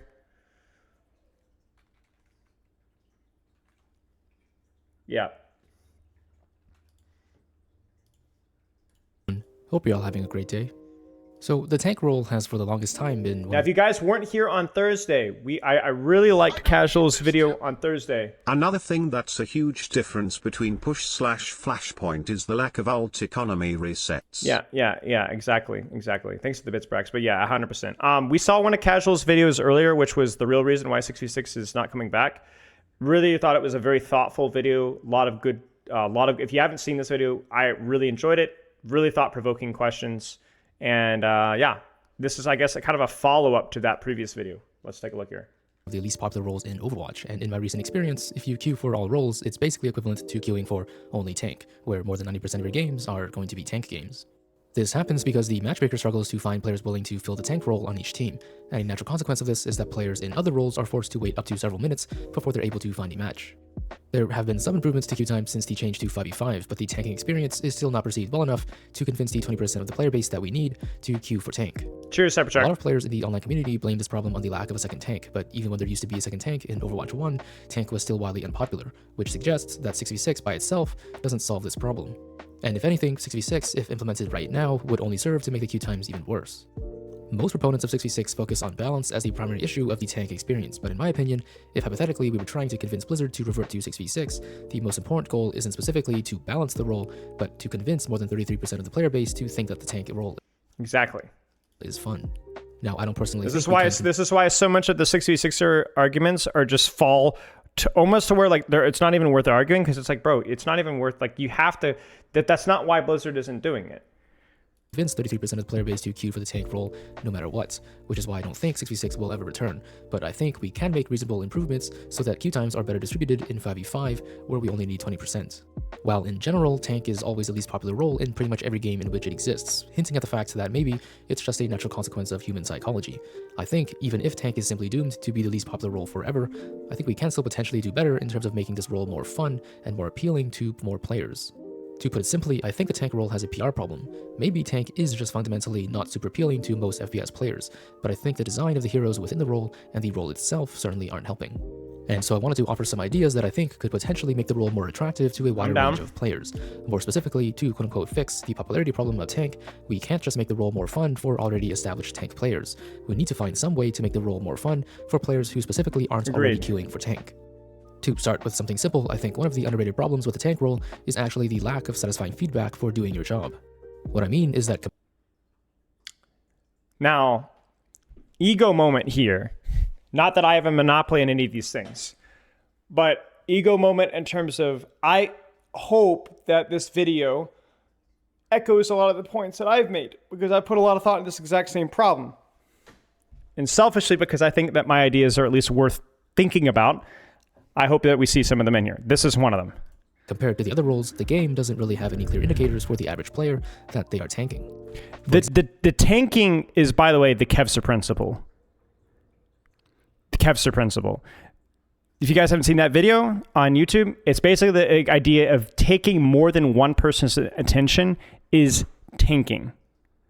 Everybody can take a 1-for-1, but when you take a 2 people's attention or 3 people's attention, you're taking attention away from your teammates that allows them to make more proactive plays. And that's what tank does. It takes people's attention and it keeps it for a long period of time. So, but getting rewarded for people beating on you is the challenge. For example, there are very obvious and clear sounds that play every time you do damage or healing. And there's even specific sounds that play for specific abilities, like doing damage to a Hydrate, thank target or absorbing damage with your bubble as Zarya. These sounds are essentially the game's way of implicitly telling you that you're doing something potentially good, and although it doesn't really sound like that big of a deal, I do think it plays a role in how satisfying the game feels to play. 100%. On a Zarya bubble subconscious level, being burst especially is for a amazing. more casual player, and therefore contributes to how players eventually end up deciding which role they want to play. With damage and support, the game is constantly telling you good job for doing things like damage and healing, and I think the popularity of the tank role could potentially benefit from something similar by giving you a satisfying audio feedback for simply taking damage, and particularly for absorbing important cooldowns that are generally considered annoying, like anti-nade and discord. I think the lack of the satisfying feedback is a significant reason that players find themselves associating tank gameplay with only being annoying and tedious. Yes, part of this perhaps also has to do with balance of said annoying abilities, but the fact that the game doesn't tell you that tanking these abilities is a good thing for your team plays a part in why tank feels psychologically so unsatisfying compared to the damage and support role. In addition, it might also be a good idea to make the hit marker sounds for shooting a tank less satisfying compared to shooting a non-tank. Yes! Yes! Yes! There we go. There it is. 2 for 2. Right now, the game gives you a very clear audio cue for making a more difficult shot like getting a headshot, and I think doing the opposite for making easier shots like shooting the tank could potentially benefit how the tank role feels, particularly... Now, real ones will remember when we first talked about that, right? That was, shoot, what video did I talk about that with? It was the patch react discussion of making tanks either harder to hit or less satisfying to hit. In a more casual setting. Right now, shooting the tank subconsciously feels very satisfying, even though strategically speaking, it's usually... Sorry. There is something satisfying about like feeling like your idea is like kind of like... I don't even know if this person knows who I am, casual, but like It's like whether it's somebody came up at the same time with that idea, or maybe they heard it down the pipeline. Like, I don't know, but it is exciting. It's like the whole like off angle stuff, you know? Usually not the right target to shoot.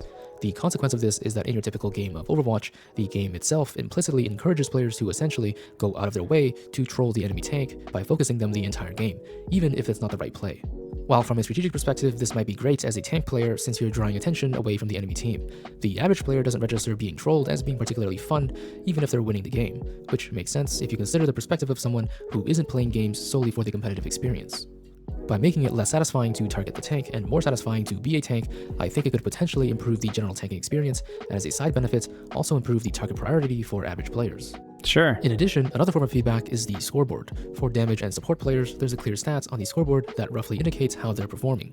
But for the tank, the damage mitigation stats isn't usually seen as being as satisfying, and for some tanks isn't even particularly relevant since they don't have significant amounts of damage mitigation to speak of. While yes, Overwatch isn't about padding your stats, and the scoreboard doesn't tell the full story of the game, the reality is that most players don't see the game this way, and ultimately achieving big numbers and high scores feel satisfying even if it doesn't directly correlate to good strategy. If you want high damage numbers, you'll probably play the damage role. If you want high healing numbers, you'll probably play supports. While tanks can themselves also achieve high damage numbers as well, I think giving tanks a specific tanking score could help the role feel more unique and provide a reason to play the role for your less strategy-oriented player. Instead of tracking only damage mitigated, I would suggest tracking total damage absorbed, which includes damage that was mitigated but also damage that was simply taken. Sure, taking damage is not necessarily a positive thing, and taking massive amounts of unnecessary damage to pad your stats is of course not a good strategy, but to be fair, none of the other numbers on the scoreboard perfectly correlate with good strategy. that is true. You've mentioned that the point of tank is to psychologically manipulate people into the shooting them by being loud and in your face. Does it make it less attractive to shoot tank go against that goal? Yes, it actually does. The point of our tank rework video when we discussed it was making tank feel effective while actually making it less effective. Like, that's actually the goal of like improving the tank experience, guys, is actually making tank less powerful. I don't think people realize that. Because if you just flat buff tank is going to go from the already the most effective role in the video game to even more important, right? You actually have to nerf tank a little bit, not a lot, a little bit.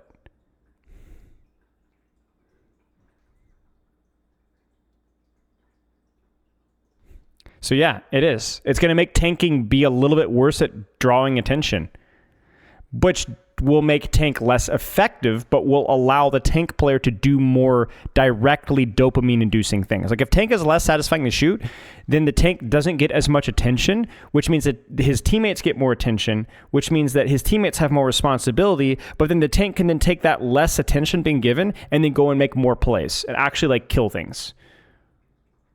You know? Anyway, so yeah, actually, you're right. It is going to be a slight nerf. Serves to indicate to players that or it won't be a buff. certainly. Can be potentially fun, and it gives tank players a number that they can feel good about.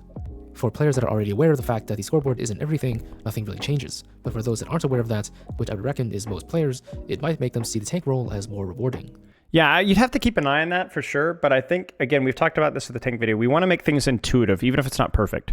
It could also give tank players a little bit more ammo to fight against unjustified tank diff accusations. It's common to be accused of being diffed as a tank player when you don't have the same elimination or damage numbers as the enemy tank. If the scoreboard can show that the enemy tank only absorbed maybe 10,000 damage while you absorbed 25,000, it could potentially show that the reason you were quote-unquote diffed sounds like turning tanks into big DPS. That's exactly what tanks are. On the enemy tank. At least in first-person shooters. I think tracking total damage taken on the scoreboard could also potentially benefit non-tank players. I want to draw your attention to what is an MMO tank, right? An MMO tank by balance cannot do any damage because the force taunts on robot AI enemies, means that their job is to absorb everything. In an MMO, a tank doesn't do damage and it absorbs all the aggro. Literally, if anybody is not shooting the tank in an MMO, depending on like what rating community you're in or what game you're playing, it's a mistake of the tank. In a first-person shooter, people will not shoot the tank. They will shoot DPS and supports, but they're more likely to shoot the tank. But then by that metric, tanks can do more damage. And so like the further along the tanky spectrum you are, like going, then the more damage you're allowed to do. And by tankiness, I mean how much attention you're allowed to absorb.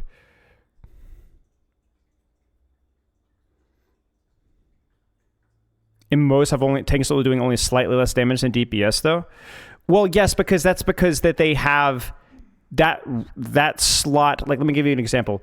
Like, in an MMO, the amount of damage that a tank does is irrelevant as long as that thing is holding attention.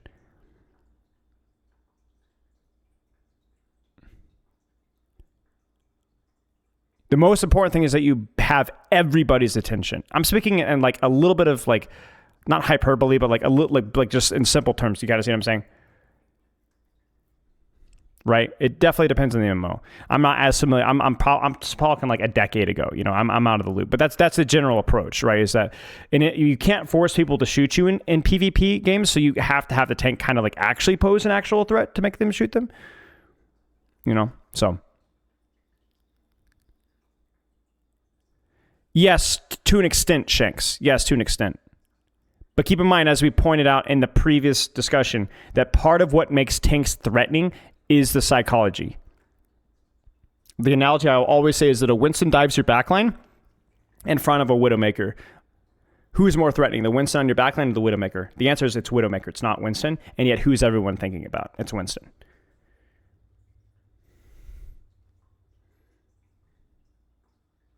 That's kind of like the idea there.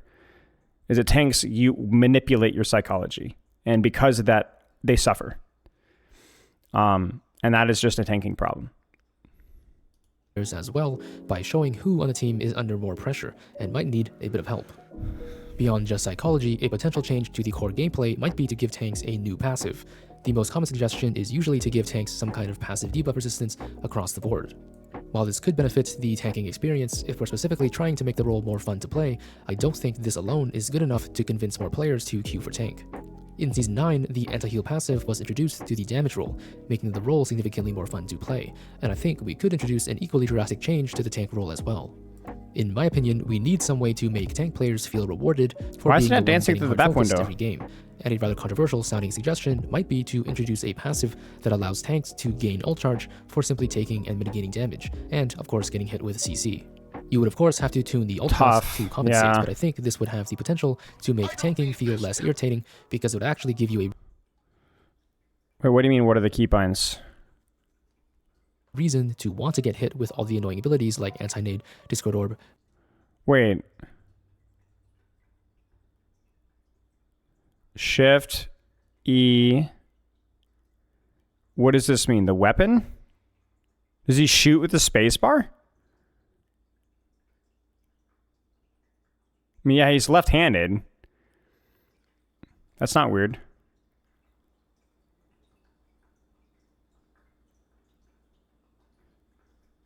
Well, no, I know, but he's left-handed, but what is this? His ability cooldowns are not weird at all. That's just left-handed.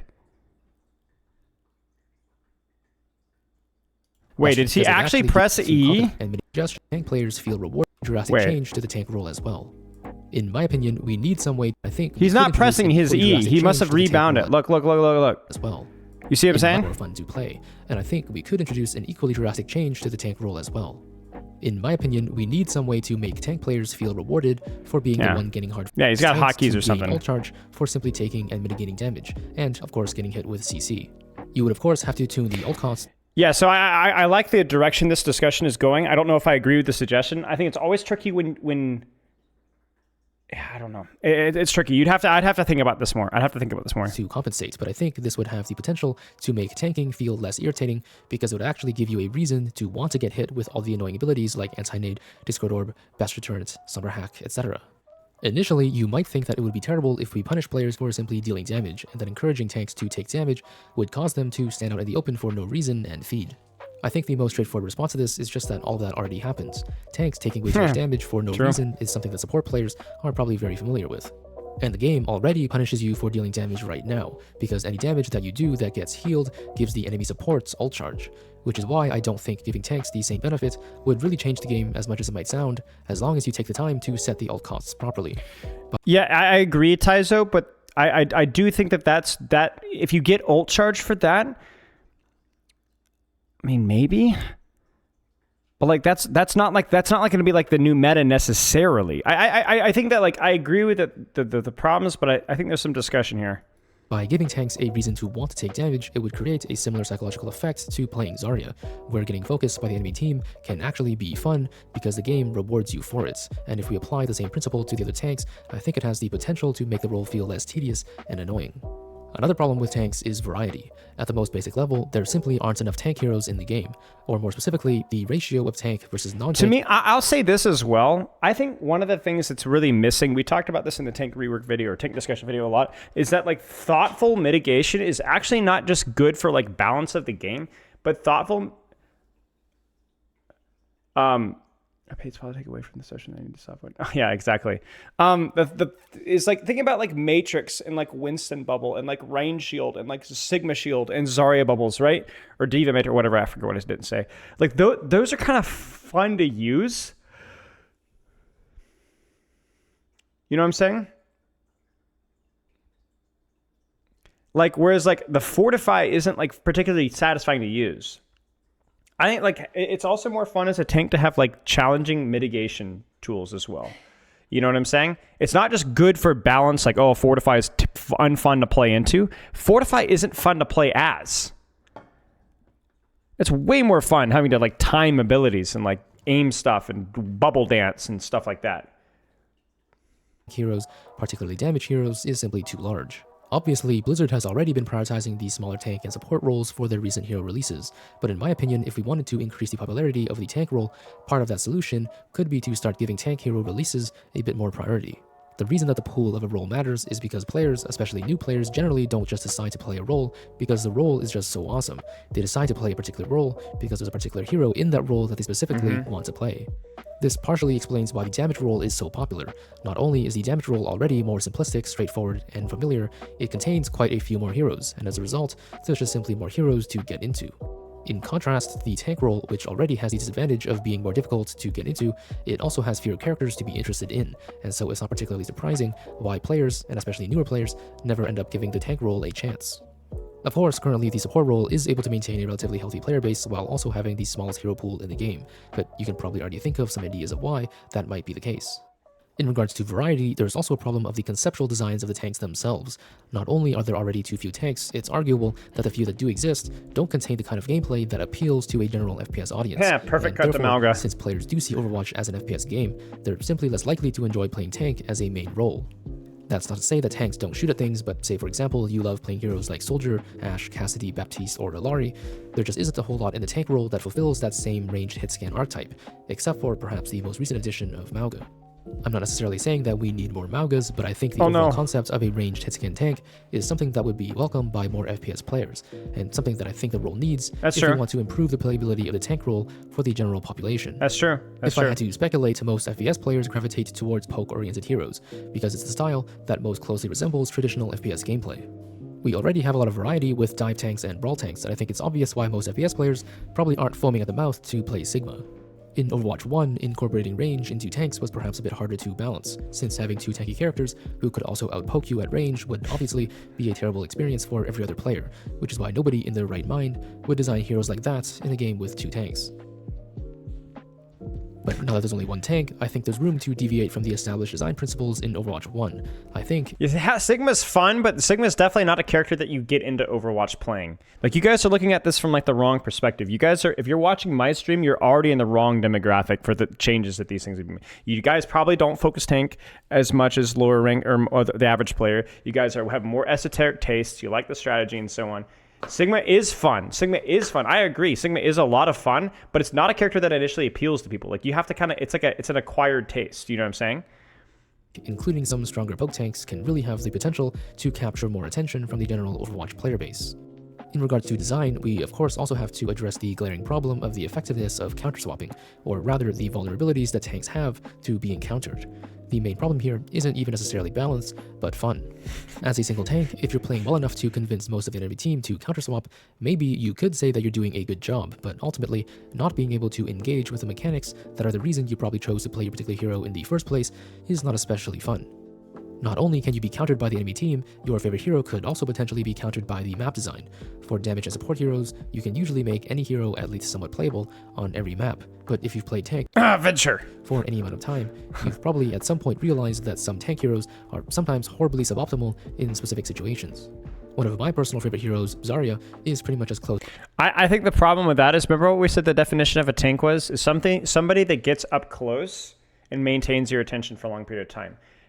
Short or ranged heroes are more prevalent in the tank category than they are in either the support or the DPS category, which means they're more dominant in the maps that are very friendly for them, and yet are more vulnerable in the maps that aren't. Any short-range brawl tank character without viable poking options or without viable mobility really struggles. And that's why I'm for at least mobility creep with tanks to an extent. Close to a throw pick as you can get on areas like First Point New Bonnie. It's not that you can never win playing suboptimal heroes in unfavored situations, but that the value of your mechanical and strategic skill on a particular hero can be overly diminished by things that are not related to either of those things. To put it more simply, tanks are significantly less one-trickable than most damage and support heroes, and I would speculate that this is one of the reasons that so many players avoid playing tank in the first place. On tank, it's sometimes said that you need to be able to play at least 3 of them, with the most correct answer being that you need to play 1 brawl tank, 1 dive tank, and 1 poke tank, and to constantly switch between them if you really want to win. The amount of players with at least 1 best hero is every player in the game, but the amount of players that can play 2 heroes equally well is likely significantly smaller, and the amount of players that can play 3 heroes equally well is probably smaller still. If you can't have fun playing your favorite tank, you're certainly not going to have fun playing your second favorite tank, and we don't even need to talk about your third favorite tank. So the easy conclusion for most players is that they simply don't have fun playing tank. One tricking is sometimes frowned upon by certain parts of the community, as it isn't. I don't think mobility creep is as necessary for, I don't think we need indiscriminate mobility creep. I think you can do selective mobility creep. You know, so I don't think there's many supports that need more mobility, actually. Actually, is there a single support that needs any significant mobility?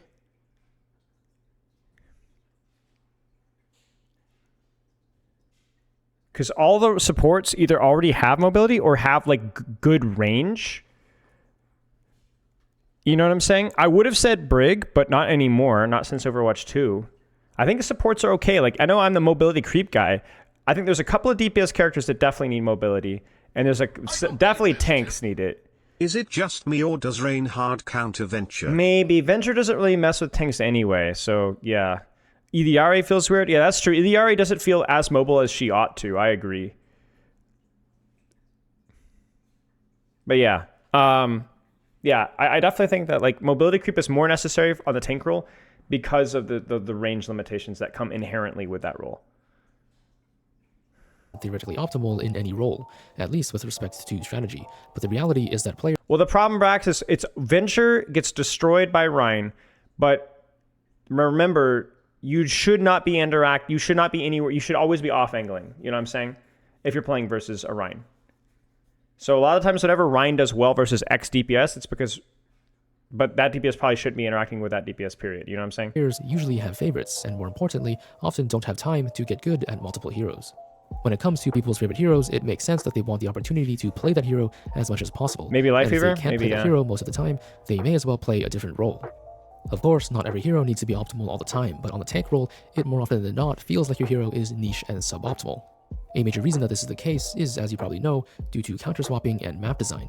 Your favorite tank hero is probably already soft-countered by half the maps in the game, and to add insult to injury, you will most likely also be countered by the enemy team composition at some point in the game, typically after you win your first fight. This problem is largely due to the easily exploitable one-dimensional designs of tanks, and now that we only have one, I don't think they need as many obvious limitations as they would if there were two. To solve this problem in Q Smeedo shrieking at a screen. 5v5, tanks need to be more generalized.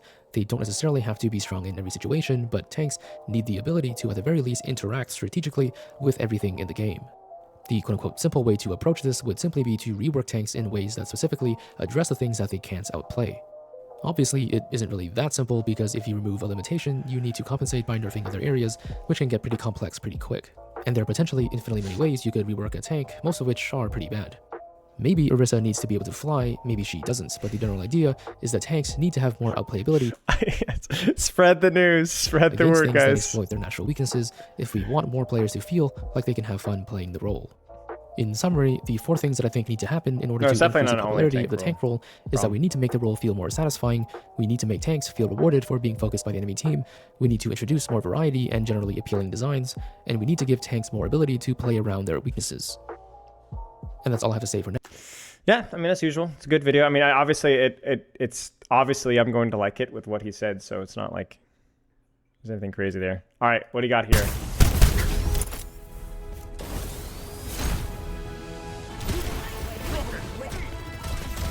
Nice shots. Nice. Ooh, I didn't think that punch was gonna land. Okay, that's a pretty good highlight. Once more. Q, once again, almost as good as my Doomfist joke. That's like max range, bro. Nice. Nice. It's casual. Here you go.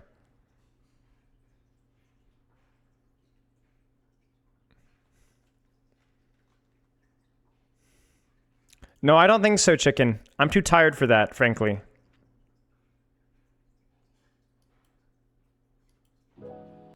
Yeah. I'm too old and tired for that. Let's theorycraft some venture. Well, how have you guys been doing with venture? How have you guys been doing? What have you guys learned with venture? I want to kind of clip dump some stuff. I just want to kind of think about some things through. What are some strategies? What are some things that you've learned? Mini one-shot combos, super fun, pretty good. Sorry versus venture, nice.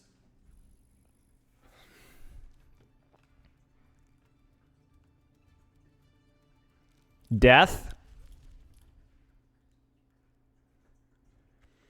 So I'll actually link something I posted in the creator Discord if you guys are interested. I won't go over all my bug complaints and fixes. I'll actually link a video if you guys are interested, which I posted in the creator Discord. So you guys can check out my thoughts on that if you guys want to. I'm not going to rehash all of my bugs, but I guess just like fundamental design stuff and things that they need to be doing. Here are my thoughts of venture so far. Short range, shocker, really. Character that is combo oriented like Doomfist, but you utilize, basically take a really aggressive angle and have a cooldown as your get out of jail free card.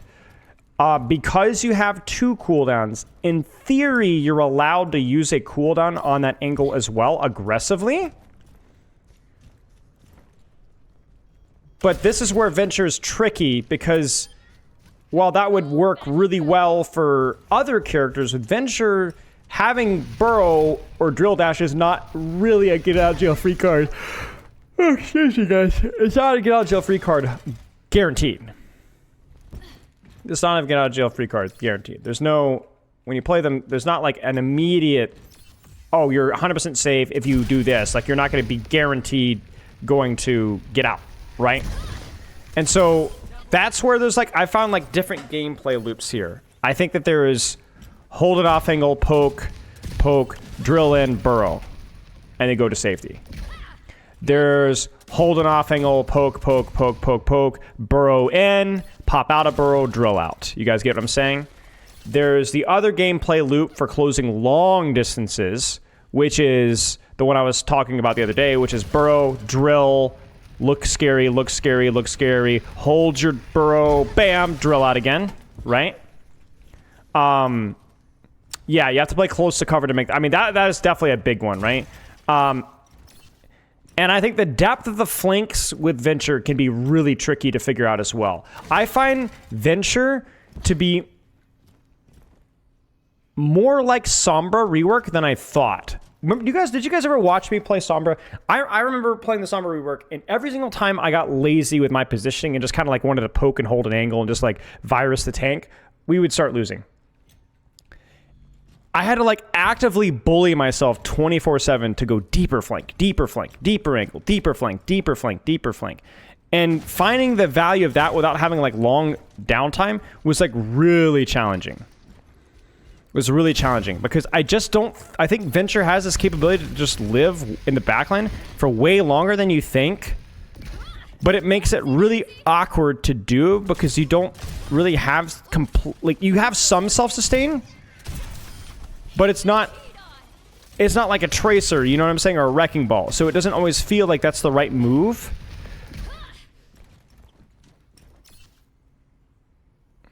You have to play really... I feel like I don't die unless I make a big mistake, but doing with long range DPS is definitely the worst part. Right, and that's the other thing with Venture as well, is there are certain matchups that feel absolutely impossible. Like I told you, that Powder ESO Pharmacy matchup. Like that felt like I just freaking... I actually was not having fun. Like it was not fun for me. Playing in a pharmacy on Powder ESO, like, it wasn't fun. There was no solution to the problem that I could figure out. That was very frustrating. And obviously, there's a lot of other quality of life things that I think they need as well, which I made the video on. I linked in there. Yeah, they could be shot when they're transitioning in the air, yes. Like, I could be shot right now. Right there. I could be shot. I've died many times. More times than I'd like to admit. So... So, I think for me, I've been looking for a gameplay loop, kind of like Doomfist, but I don't know that there is a really clear gameplay loop in terms of use this cooldown to go. Like, you guys remember how we talk about Reaper? Like, Reaper, you teleport in generally because it's slower and you go for a sneaky angle and you shoot. You don't teleport out. Right? You don't teleport out because you'll die. You always wraith out, right? Or you wraith the cover or whatever. With Venture, it's not like that. You know, it's the same thing with Genji. Like, you could dash in and then deflect out, or you can take an angle, they shoot at you, and you deflect in the duel, and then you dash out. Like, you can kind of balance the cooldowns, right? With Venture, it's like, I don't know, it depends. It feels, like I said, a little bit like Doomfist, not just for the combos, but about which cooldown do you want to use to get out.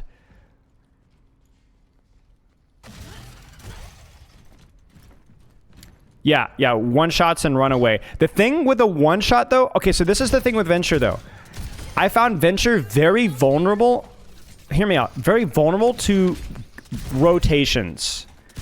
So, a lot... You feast off of people's lack of attention.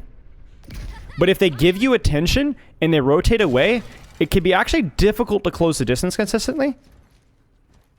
Yeah, dash I think is the much more consistent disengage tool for sure. Beneficial more in a dive or brawl scenario? I'm actually not too sure. But I've been like, people have been like, there's been a lot of people out there that are like, oh, Venture's actually really broken, and there's two circumstances that like I think that Venture might be broken. Is one, when you give them enough support. Or two, when you're playing versus people that are not giving you attention. I coached a Venture yesterday, actually, in Platinum. And this player was a Platinum DPS player, right? And we looked at one map where the enemy team was, like, giving them a lot of attention. Honestly, hot take for this early in the season, Venture is not what the game needed. They're the exact opposite of what the game needed. A character with a super asymmetric matchup spread that encourages yes and no. Yes and no. I understand, but I think the priority is more of fun. And I think part of the counter-swapping problem with Ventures would be solved with some of the quality of life stuff. I think that, like, if you look at the video here that I posted in there, there's a couple of things that I throw in there that would feel like if you just had a more impactful ultimate, that deals a lot with counter-swapping because it's always like, okay, this is hard, but if I can live to my ultimate, it's going to be okay. And it's not even that the ultimate is necessarily bad, it's just inconsistent. You know what I'm saying? The Venture's ultimate is super inconsistent. Like, I've had pro players telling me that Venture is really strong, and I've had pro players telling me that Venture is, like, kind of mid. That's all you need to know. And the combo is great. But be honest with me, guys. Versus an enemy that's aware on you, how easy is this combo to get? Especially with the camera lock on the drill. Look at that. I can't even move. It's actually quite hard. It's quite hard. The time to kill is really fast. See, this is the thing. I'm of the opinion, like, this is, again, like, where you need to make tweaks.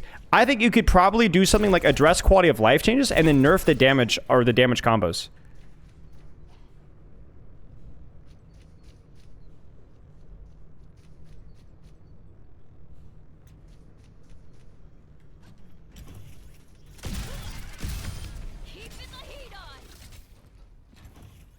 I've not stolen your take. I didn't even know that was your take, chicken. I generally tune out everything that you say, for obvious reasons.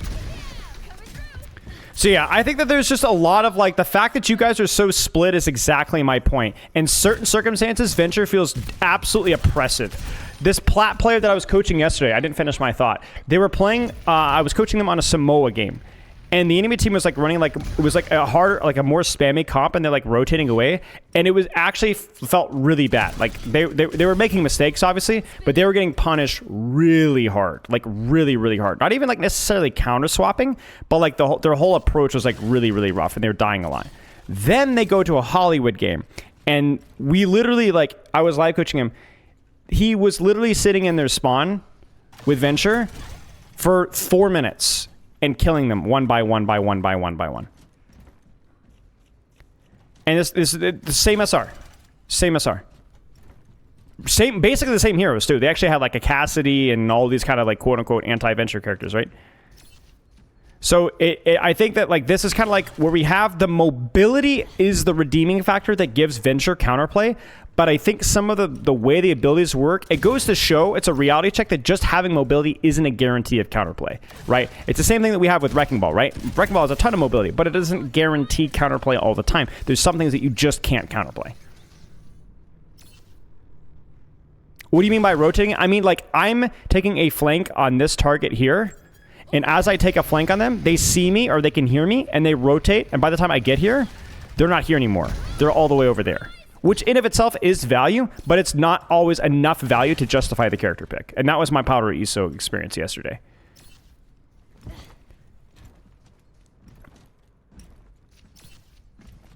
Yeah, pretty much Ceiling Enjoyer. So I'm a little bit concerned about the Doomfist correlations because I agree. It's not even the combos.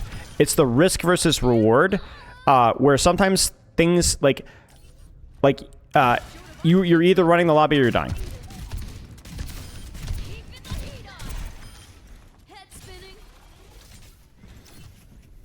How do you feel about their auto shield generation? I mean, I think it's fine. I think they have to have it with how aggressively they play in flanks, that they need some form of sustain. Otherwise, they would not function. So I'm trying to do a better job. I'm looking at this from a design perspective, but I'm also looking at this from a coaching and playing perspective. I'm trying to do a better job of like finding like where are there any are there any angles that I can hold because I have such superior mobility and poke from, and if so, where? I definitely think it's a drill dash combo is probably the most important, powerful thing.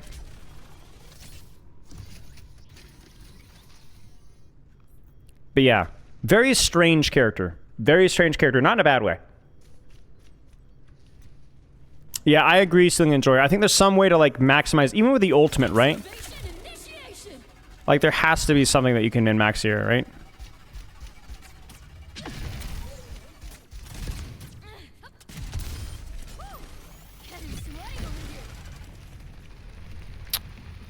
So I don't know. We'll have to wait and see. We'll have to wait and see. We'll have to wait and see. I'm going to play a little bit more. I'm back in Diamond 1. Thanks to some bad games yesterday. Also a really unfortunate thunderstorm. Or something happened with the internet because I like I said, I ended up losing. There was 3 seconds left to go in the game and I lost it. So that really hurt. But yeah, I'm back in Diamond 1. Yeah, disaster. No, not today, Aerothal. We have a lot on our plate today.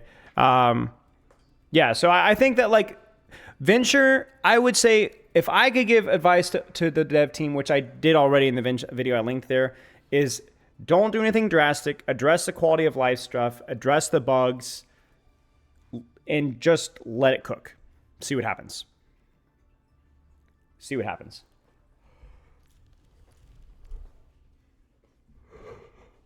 Whew.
All right, let's warm up for a few minutes really fast here.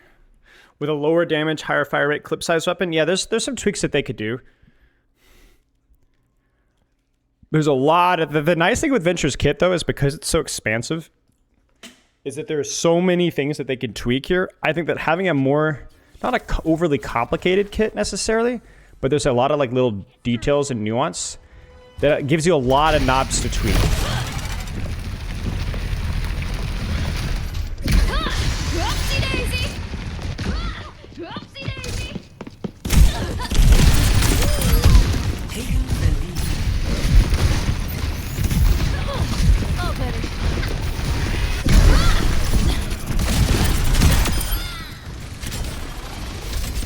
Yeah, the Venture one tricks are going to be insane. Yeah, love the win seam.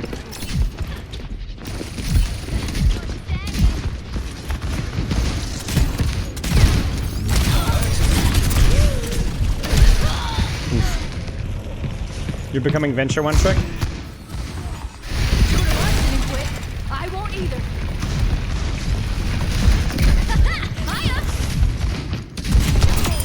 6 feet under.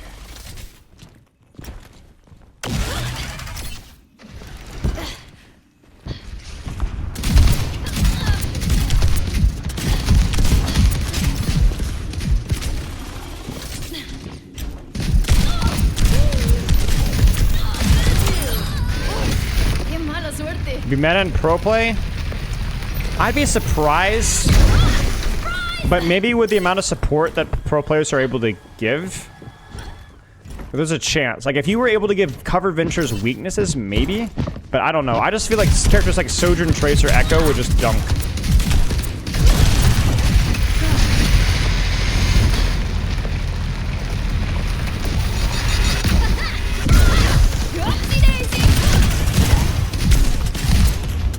Camera lock is so rough, man.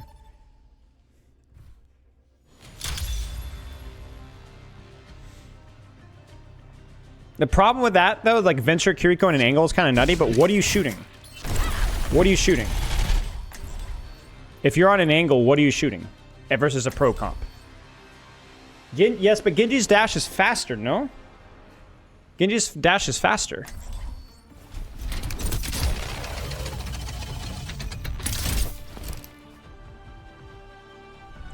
You know what I'm saying? Like, if you're a Kiriko Venture on an angle in pro play, what are you shooting? A Tracer? You can't reach her.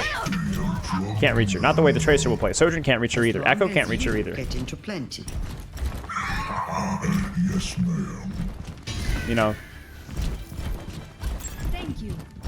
Like, short-range characters need to have pretty expansive mobility, and I think Venture's mobility is not quite there. I remember Overwatch too. Yes, I do. I do Plinker Town. I recommend checking out Spylo Coaching on YouTube, and you can go through all the my Grandmaster VODs on there. There's a lot of them.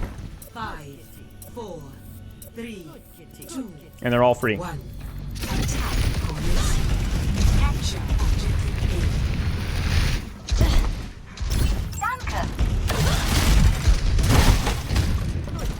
I swear I'm getting stream sniped. I would say like a solid third of my games have had Pharah.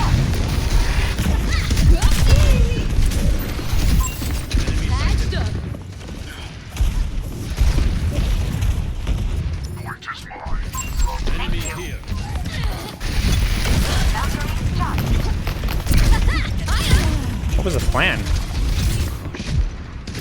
I thought I was just gonna force her TP.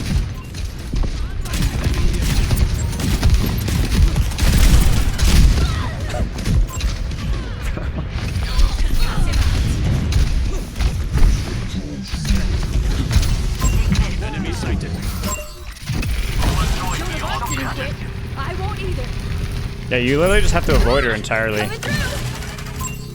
Just got to go pick on their Ana and try and live. It's exhausting. Like, again, it's just one of those things where, like, I actually have nothing to shoot here besides the Ana. Or the Venture if they overextend. Like, Wrecking Ball most of the time is not playing anywhere near me.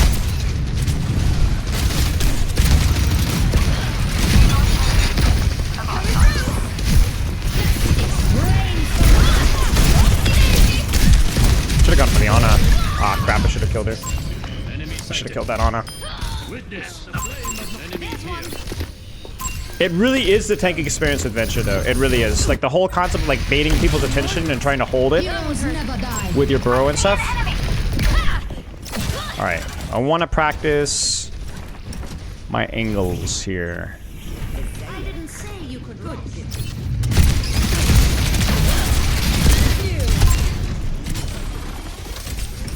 Tectonic shock is almost ready. Hey, I see one. Like, look at how fast.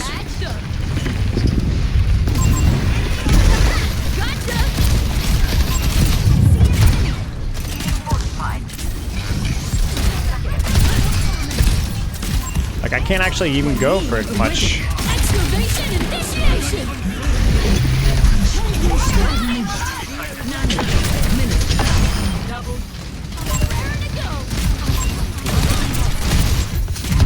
Excavation initiation. Oh my gosh, that boop.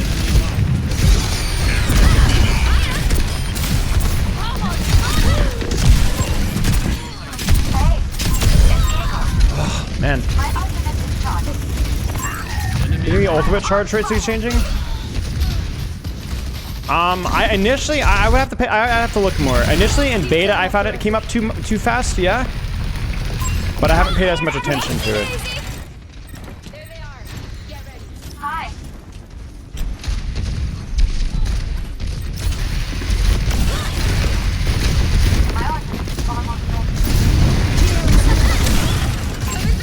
Oh, I'm stuck. Oh man, I'm.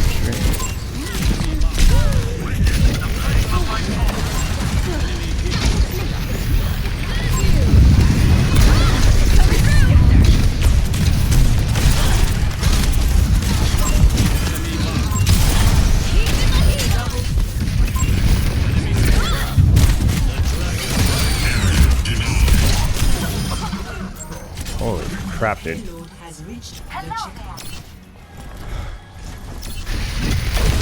Modernized Reaper, yes, 100%. But ironically, I feel like Reaper actually is a little bit more. Maybe it's just the fluidity, but like all of Reaper's TP and Wraith buffs and stuff have like I think made Reaper feel a little bit more fluid. Like I would honestly rather play Reaper in a pharmacy than I would Venture.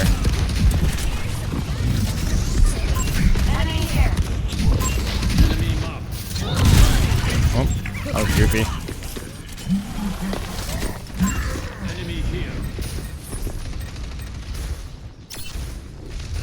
Okay, I think they know I'm here. But I think I'm okay with that. Where is their Pharah?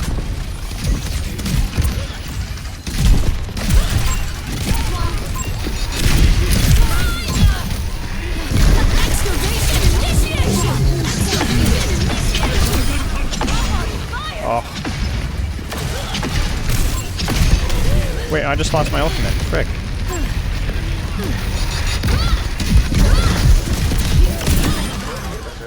Oh, camera lock feels so bad, man. I think that Pharah's AFK. Or was.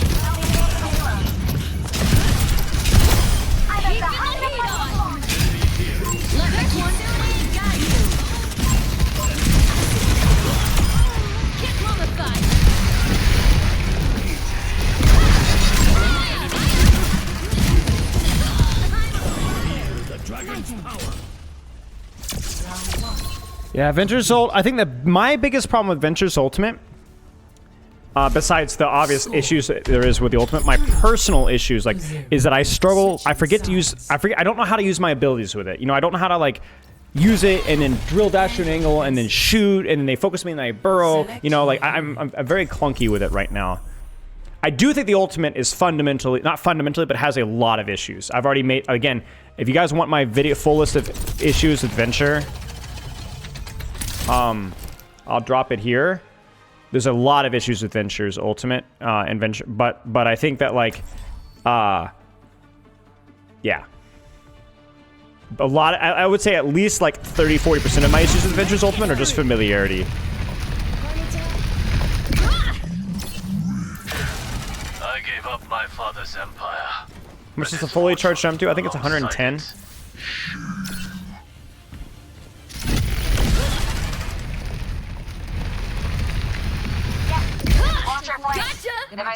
Fully charged going up rather than burrow. Yeah, I use the fully charged more for like wasting time so that I get my drill dash again. Got a few tricks. 5, 4, 3, 2, 1. Attackers incoming. Defend objective Ball. A. Ball might roll out on me. I need to make sure I seal this mega.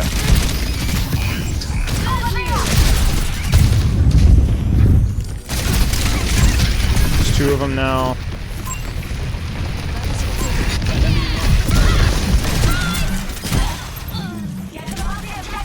Don't go back. Don't go back. Trust Symmetra. Theorycraft, don't see me. Well, that was Mercy.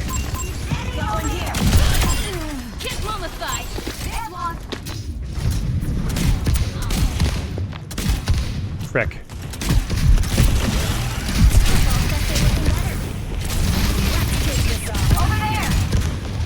Retake my angle, I think, here. Thank you.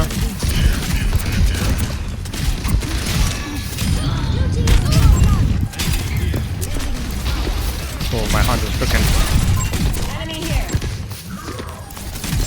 Oh, I thought that was gonna hit. Alright, we're not really on an angle here.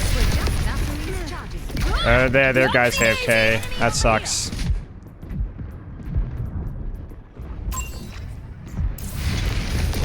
Gotta report.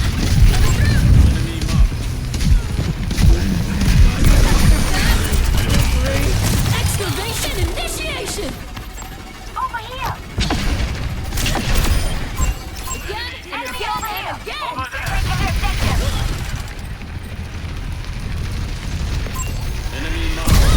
I'm on fire. Feels bad. Injured ult needs a Pierce Shield. Absolutely not. Absolutely not.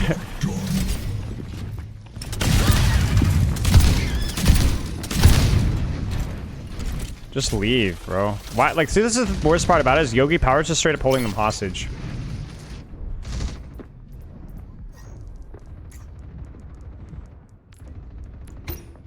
I'm at the height of my performance. ¿Qué onda? Okay. Heroes never die. Let the Kitsune guide you. Hi. I'm fully focused. This will help you. Hey there. What's up? Is it? Test. I don't wanna be. Nice.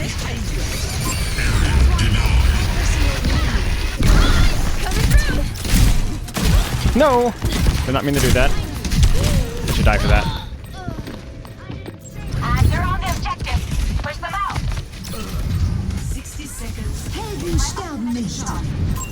That's my streamer. Thank you. I'm okay. Well, the guy went back far, so maybe he wants to play now.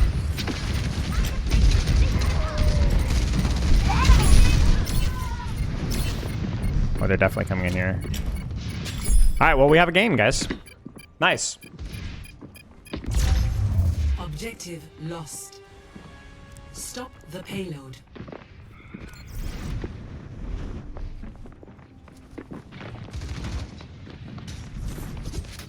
Oh, she saw me. Shoot.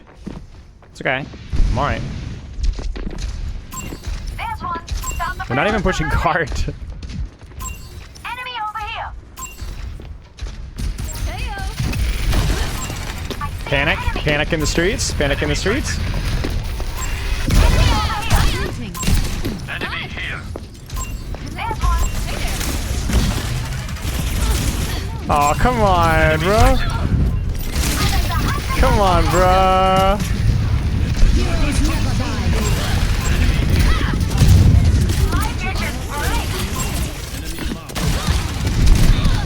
Oh. You strafe.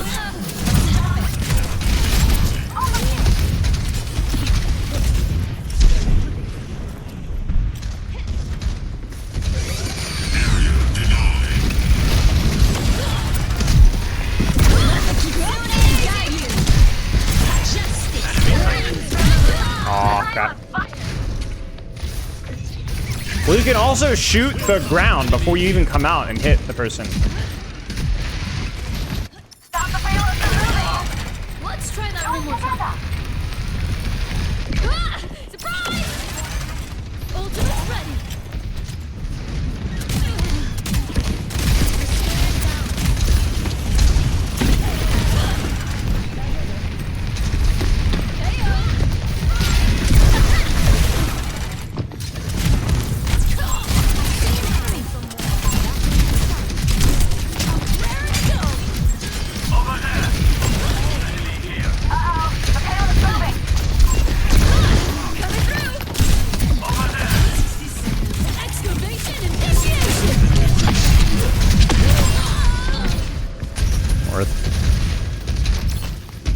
Should be able to get res now. Maybe not.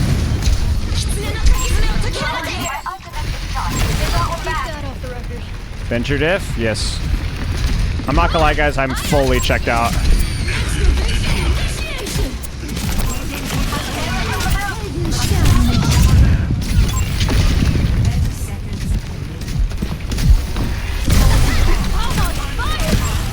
Frick.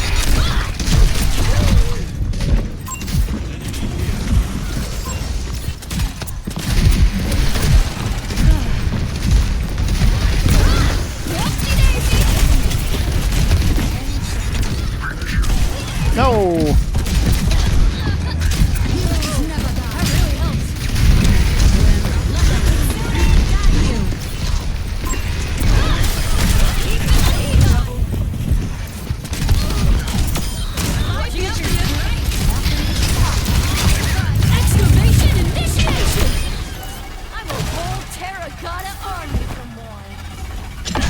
Okay, well that was a game. Hopefully next one's better.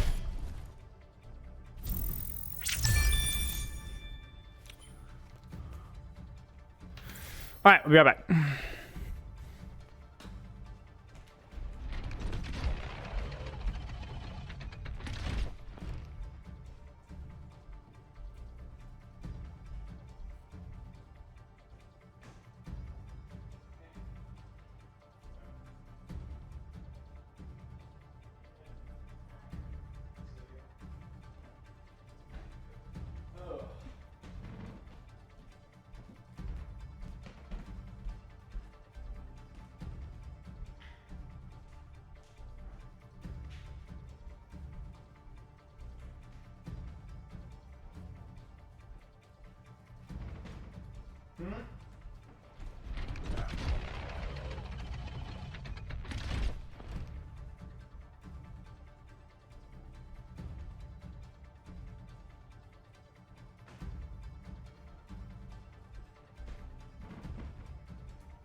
Okay. Venture is Mexican Canadian, right? I think. For sure, Mexican Canadian. 99% sure. Let's make history. Bit the dust, huh? Time for the reckoning. Coming through.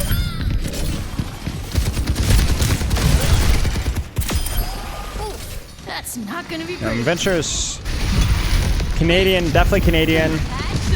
Definitely Mexican.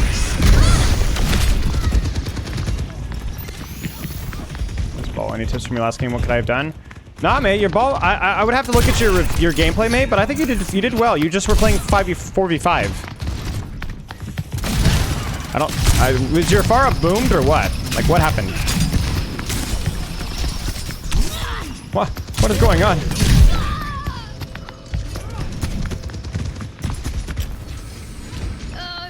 Let's try that one more time. That makes sense. Yeah, I was wondering what was happening. Those are Genji shurikens bugged out.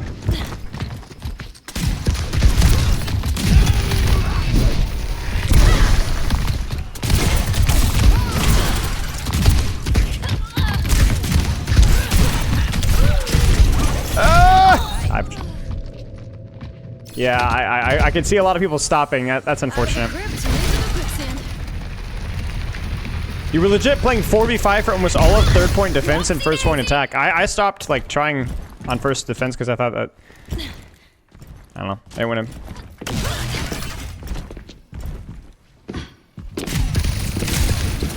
Wait, why are people's bullets invisible? You guys see that? There's no bullets. If Joan of Arc didn't quit, I won't either. Gotcha!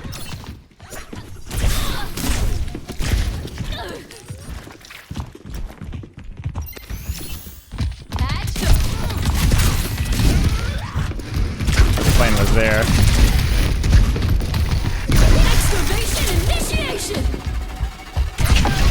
Time for the reckoning! Roll, damn roll!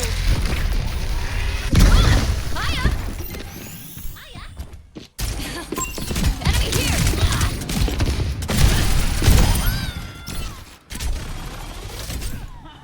Yeah, see, I don't understand chicken. I really don't understand their ultimate, honestly. Oh, that was bad. I don't think I can actually make this jump. I keep trying it, but I don't think I can. Oh, I just got both of them. What was that?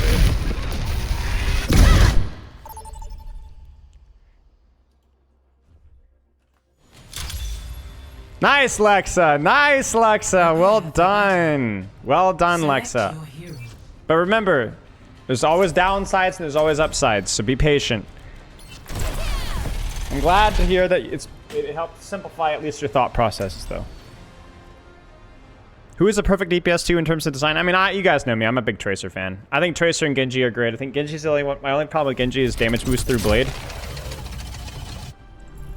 Let's make history! But I do think Echo's pretty good. I think Echo, a lot of her Echo's problems have improved with Overwatch 1, because as I've said before, I think Echo's problem in Overwatch 1 is that her tank damage was too high. Tracer and Genji are correct picks, though. Because it's shield, not over health. I'm not really sure, yeah. 5, 4, 3, 2, 1. Round 1. Capture the objective. Good question, newbie. I don't know. I'd have to think about it. Hey, I see one! Stay near my pylon!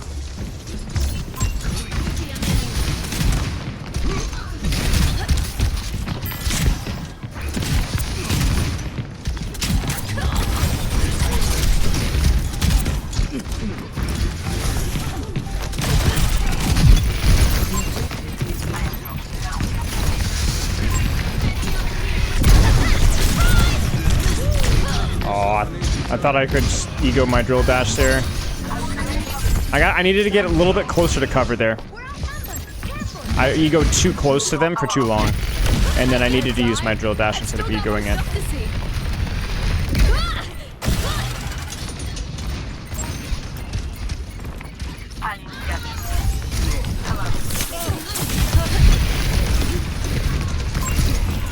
Oh, frick.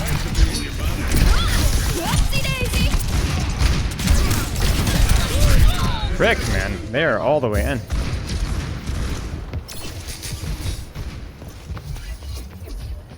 Healing pylon out. Keep that off the record. Healing pylon deployed.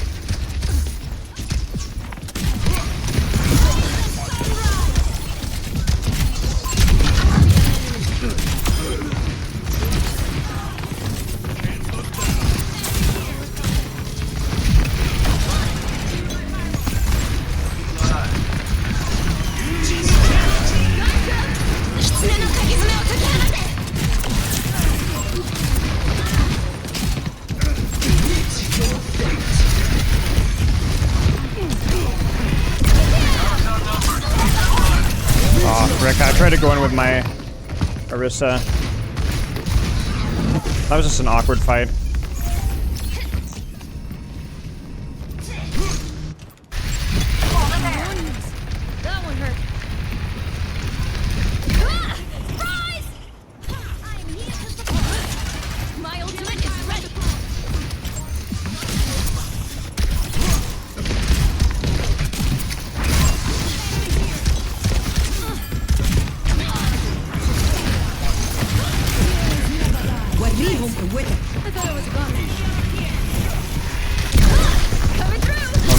I thought it was gonna end on the thing. Shoot.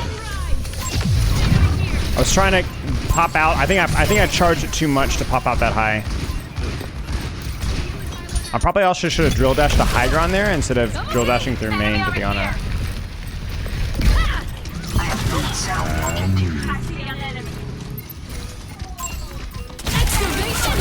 Oh dear. Wow.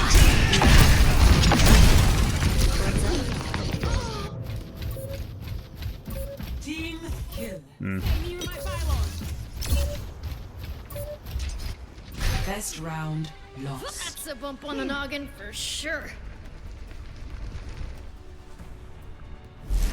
Score 0-1.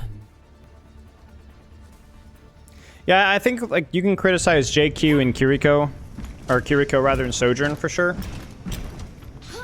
Gear up, crew. Who knows what we'll find out there? But I still think they're pretty fun characters to play. Junker Queen's pretty good. I do think Malga, Iliari, Lifeweaver, even Ram have been pretty much all misses in almost every fashion. Killing pylon deployed. 5, 4, 3. Yeah, exactly. It's her lance. Yep. 1. Round. Capture the objective.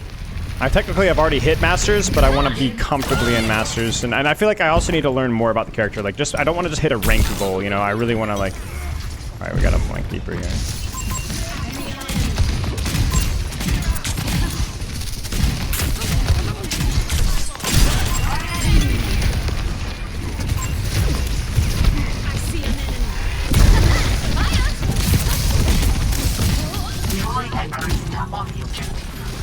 Thank you.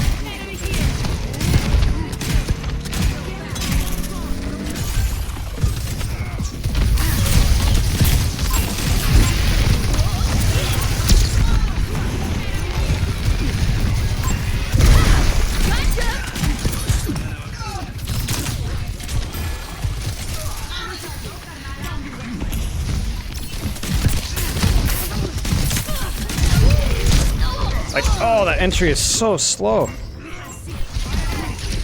That sucks.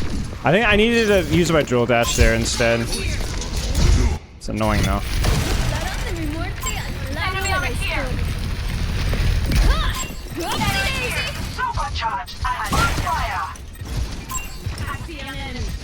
How map dependent?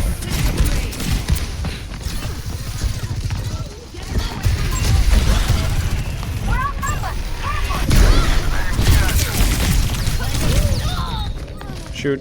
I think that situation there, I think I have to just end for the kill. I think I drill dash to pursue Ana once she drops off of high ground, and then burrow if I need to. Joan of Arc didn't quit. I won't either. Coming through.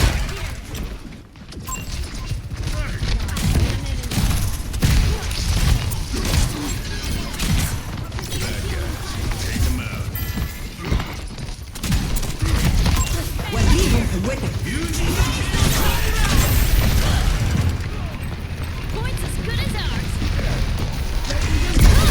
Gotcha. Heroes never die. There we go. Where's our Valk? Oh. I see an enemy. Maybe I should have gone back towards their spawn? Actually, I don't even know. Over here. Ultimate's ready. My ultimate is ready. Excavation initiation.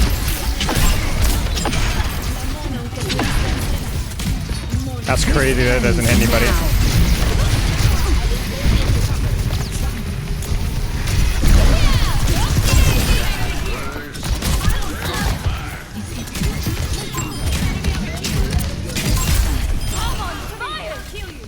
That's crazy that I didn't hit any of those squishies down there. Was it just outside of range or what? That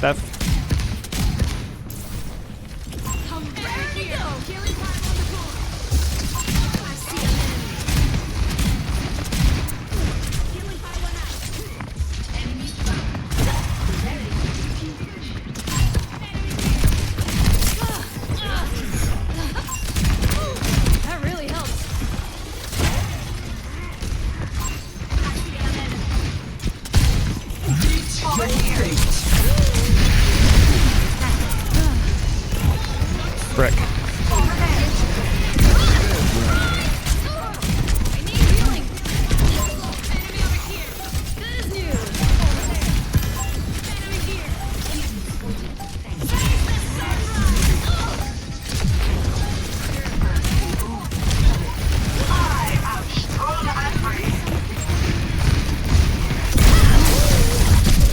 Oh my gosh. Did you see that? I got hindered or shot before I even came out. Because my coming out is what killed him. But I was hit before I could even pop out. Yeah, I got hindered. Let's try that one more time. I see an enemy.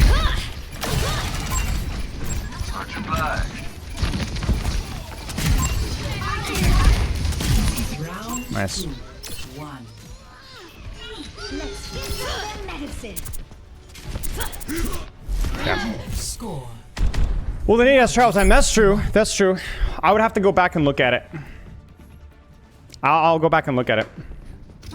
Healing pylons. Helping those in need is its own reward. Pinning you versus Christopher's mom. Which Discord chat? Find your strength. We are soon to need it. What do you mean, chicken? Favorite in that 1v1? Definitely Chris's mom. 5, She has experience level. 3, 2, 1. No, please link. I'd be curious to hear what Fleta has to say.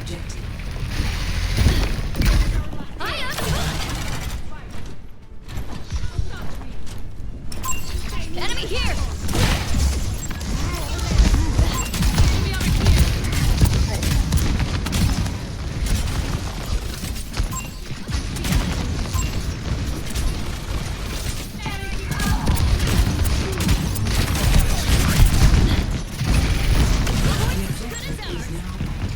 Actually, don't know where I should have gone there.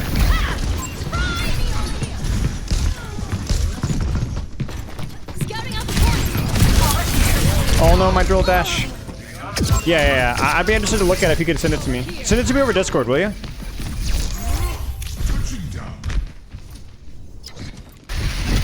of the crypt and into the quicksand.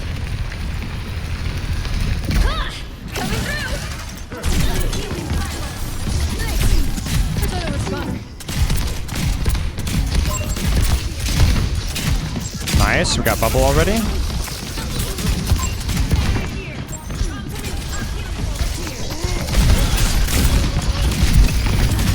Oh my gosh. Oh my gosh, bro. Come on, man. Thank you.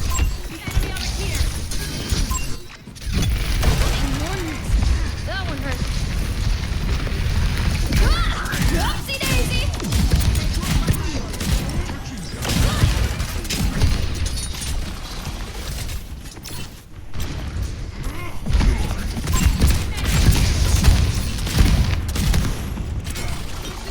Versus on the floor. Reaper's going top. I see an enemy.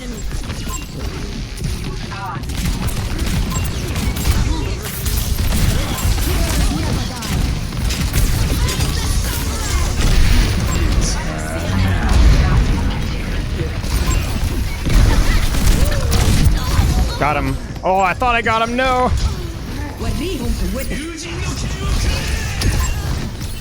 I was trying to proc the.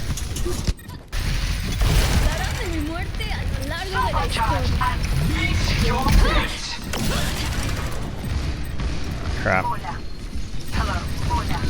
Crap. They're taking the point. Thank you. Tectonic shock is ready to rock.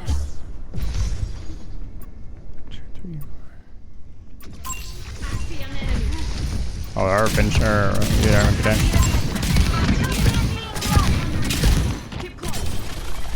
Healing pylon out.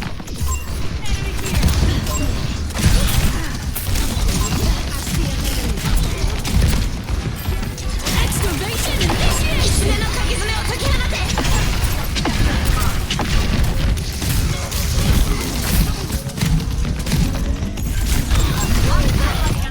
Oh my gosh.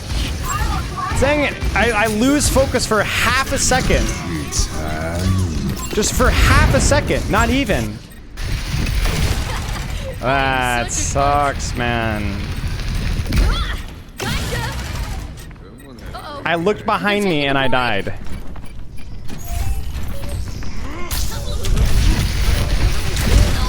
Frick, dude. That's so tilting.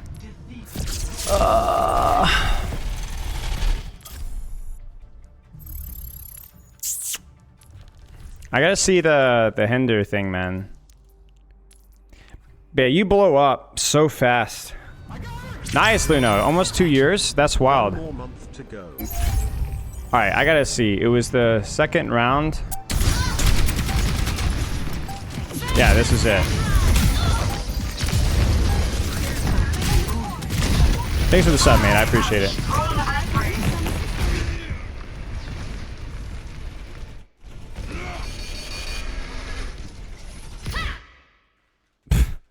That's so annoying. Wait, it's the wrong cast.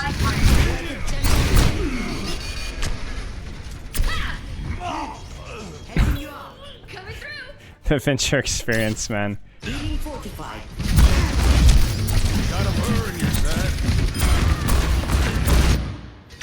Someone.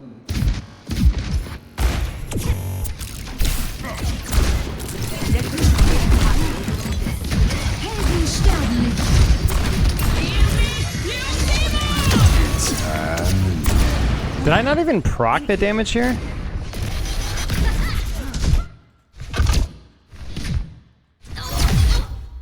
Oh my gosh, it didn't even proc on the Ana. That sucks.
Do you think you tossed that match by saying Venture? No.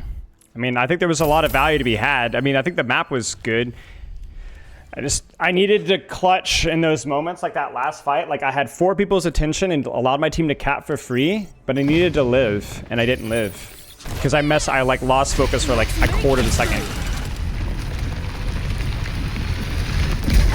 Oopsie daisy! Justice! Sorry to bore you.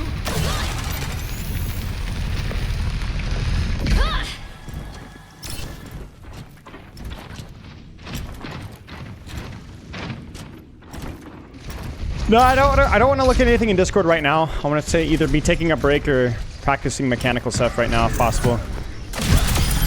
Disculpa, amiga. I don't think I can make this jump.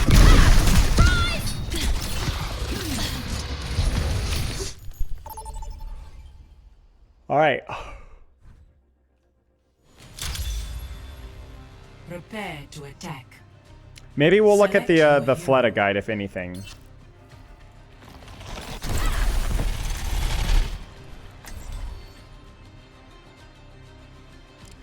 Maybe there's some English. I doubt there's captions, but we can see maybe.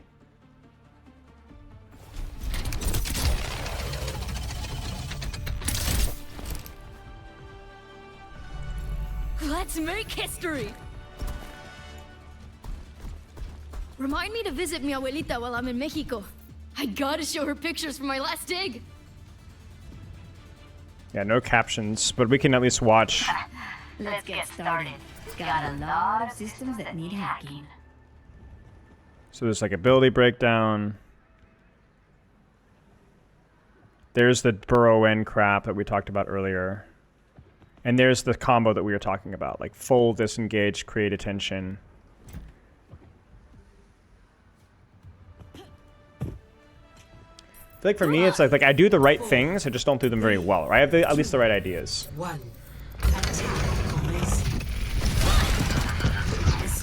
Question is this feeding? Surely not, right?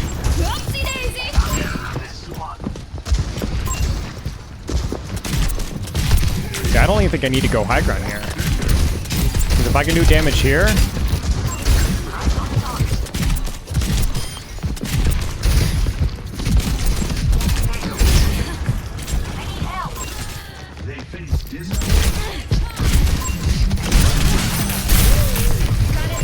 That's wild, bro.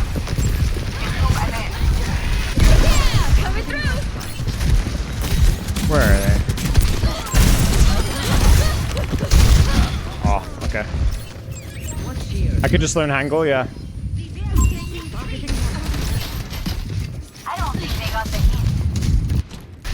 Well, I felt like that was a good fight for me. It was getting good damage out.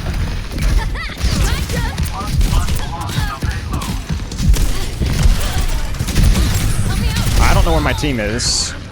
Like, actually, I have no physical idea where my team is at all right now. Maybe my Ana was in spawn.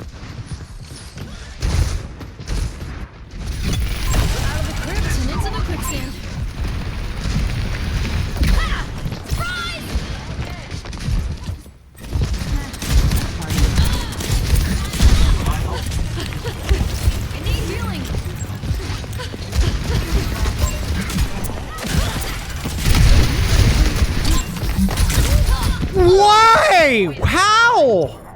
That's so annoying.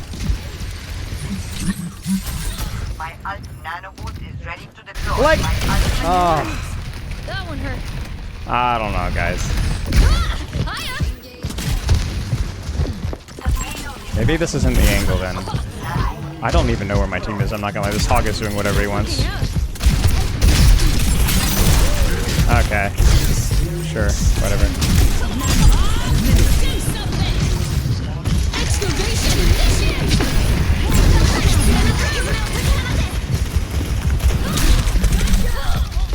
Oh my days, this is not fun at all.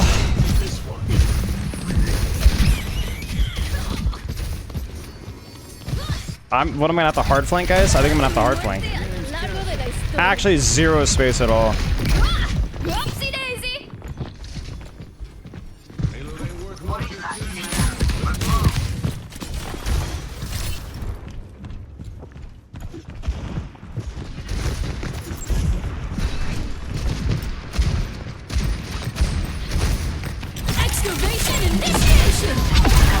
We're literally just gonna have to dump it on a tank because we have no face.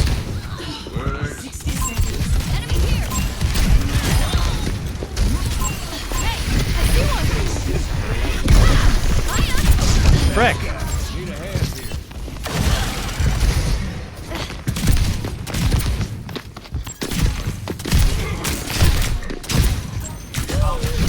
Awesome.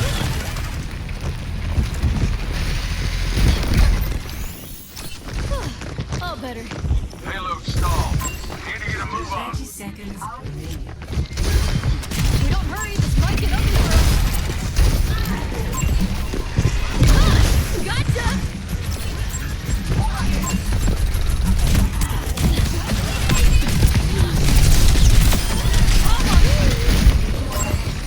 Jeez.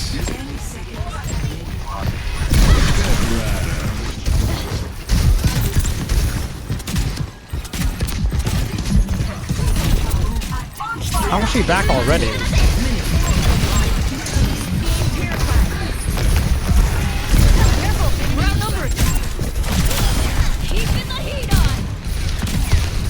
Like, what am I supposed to, what am I supposed to do? What am I supposed to do? Oh, someone got rezzed? Oh, okay. Okay, well that was interesting.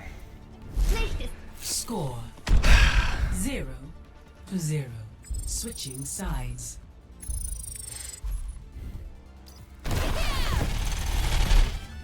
Dude, there's the cycle we talked about.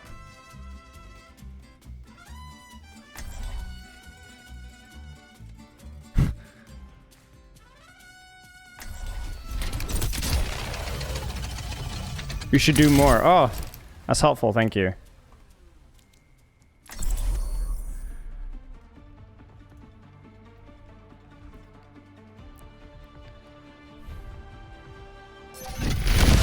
Let's make history.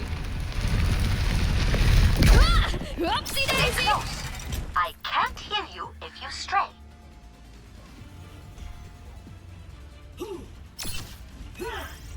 Remind me to visit mi abuelita while I'm in Mexico. I gotta show her pictures from my last dig. Yeah, he's just doing the same cycle over and over again. Have you heard the reports? A mass vigilante has been running rampant in Yeah, check out my Coaching the Coach playlist on Spilo1 YouTube channel and in the Spilo Coaching channel. There'll be, I think, Coaching the Coach playlist on both of those. 4, 3, 2.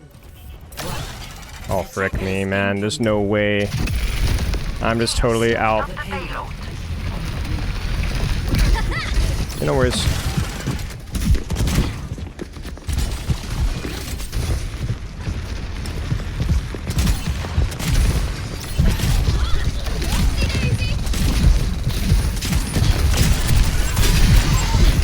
How are we already dead?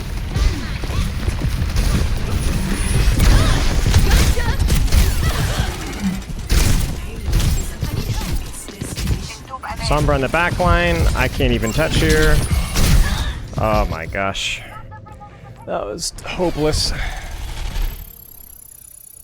Actually, hopeless team. Oh, okay. I'll be right back.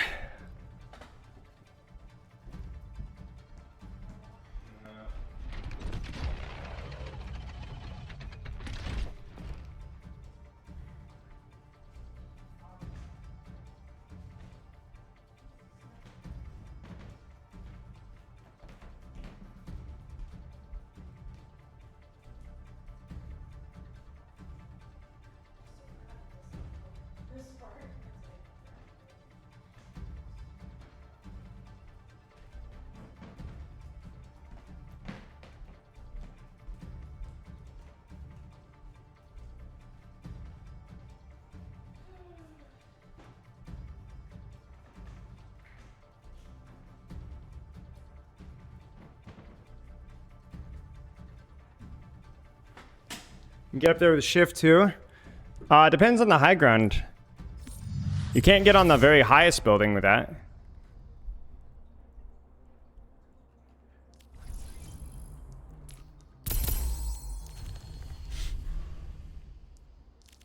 No way.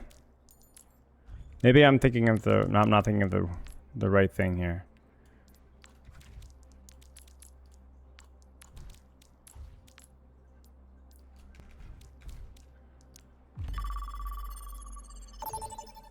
Frick. Oh no, I'm good. Let's make history. Yeah, no worries, George. Of course, mate. Coming through.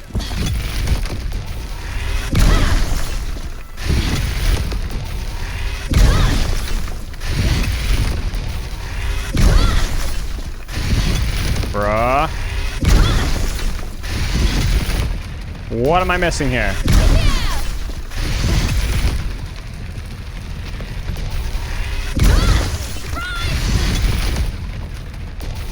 Skill issue? There's no skill to it. You either have it or you don't.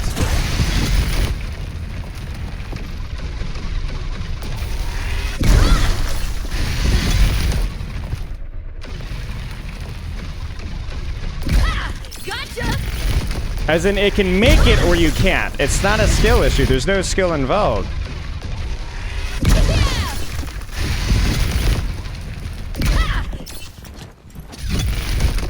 Yeah, maybe it's a vase. Yeah, so it's off the vase. You have to do it off of the ledge. There you go. Yeah, there you go. Oopsie daisy. Yeah, or off the car, maybe? Can I get off the car? Yeah. Why does that feel so much higher?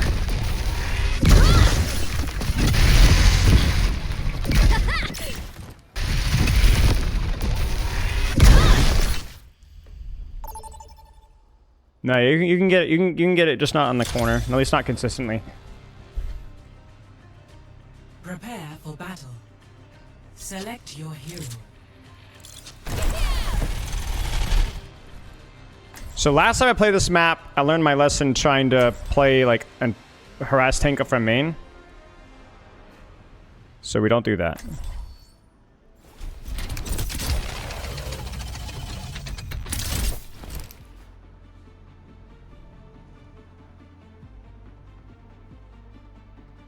See, I just feel like that and higher elo play should just get you killed. Like even this cycle, which I like that Ana just hits a sleep dart and you're dead. Like she just hits the sleep dart and you're dead. Classical archaeology? Like because of the delay between burrow and drill dash, there's actually just like you just die. Supposedly season 11 for Coliseum. 5, 4, 3, 2, 1. I needed to get shell. Whoops. Everybody hold. Nobody runs. Lucio, Ryan.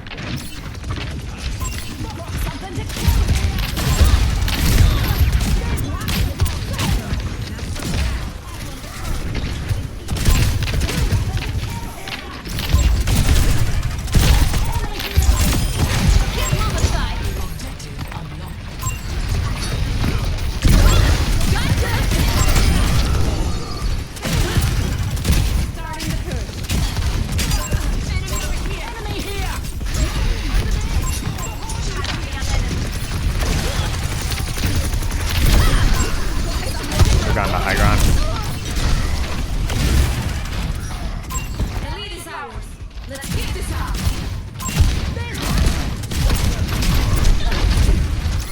There's the Pharaoh swap.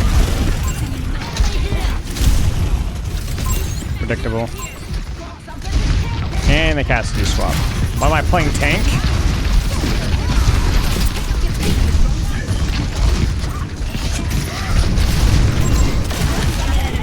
Oh shoot, that's not high enough.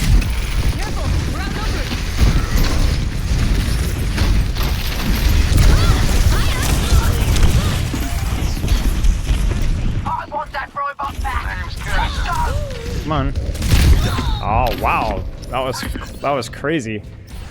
She was freaking amp speed Farah. Okay, my bad. I thought that I could get out with drill the burrow and the drill. Enemy here. Enemy over here. Got something here. You stop Kurt. You stop Kurt.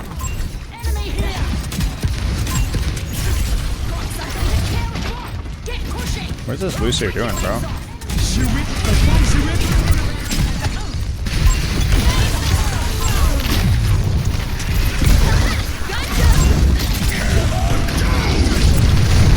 I big brain that and I still die. No, I knew that was coming. Oh.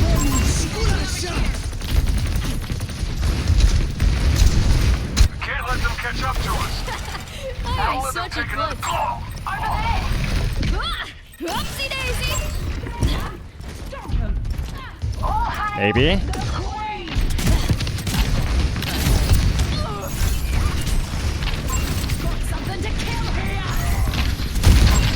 We're about to lose the lead.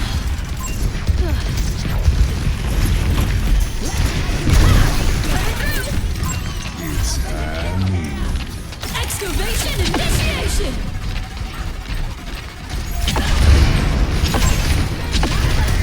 Shield break, unreal.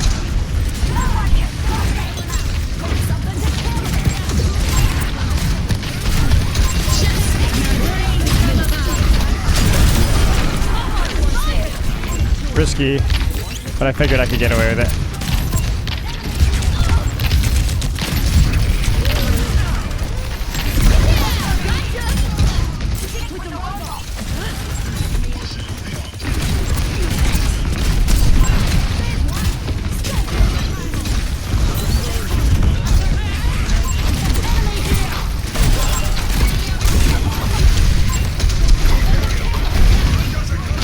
Oh, I really want that.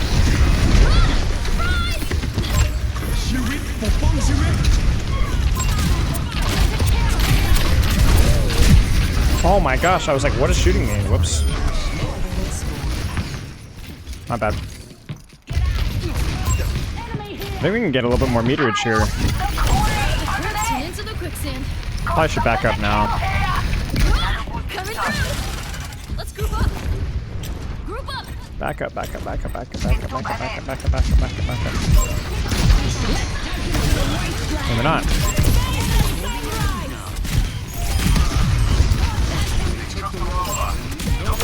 See you in a few thousand years. You're all down. What? That was some fine work. Tectonic shocks still spinning up.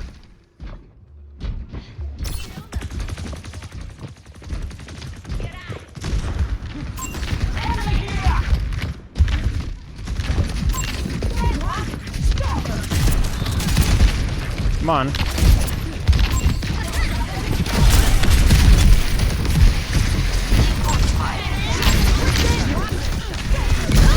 Gotcha.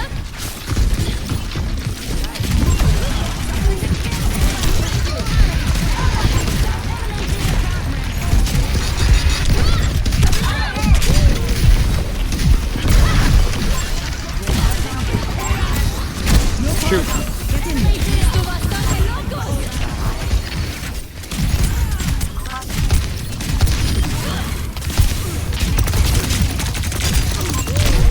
Frick.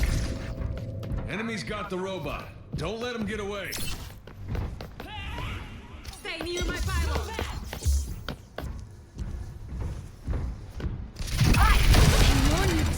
That one hurt.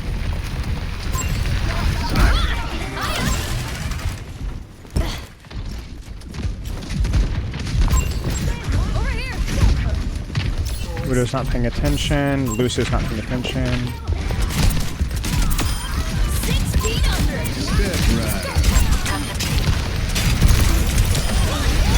We have the robot. Get over here. I said it feels great when they're not looking at me. Whoopsie daisy.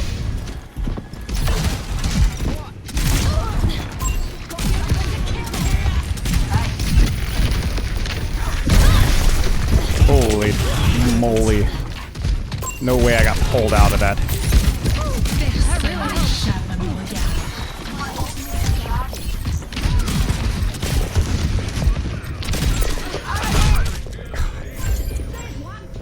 Dang it, man. I didn't see her peeking. I only saw a clump of red. I saw Lightweaver or whoever that was. Stick with the robot. Surprise! There's one. Stop him. That's easier than waiting. The enemy stole the robot. Ultimate's ready.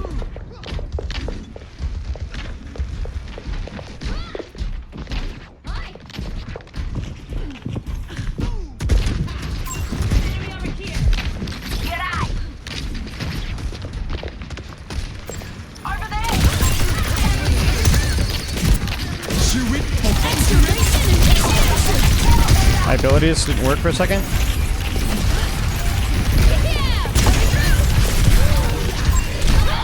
Man.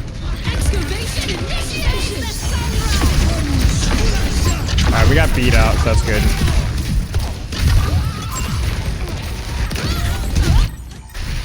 Out of the crypt and into the quicksand. Ah! Hiya! Oh, I'm gonna die. I'm a dying card here.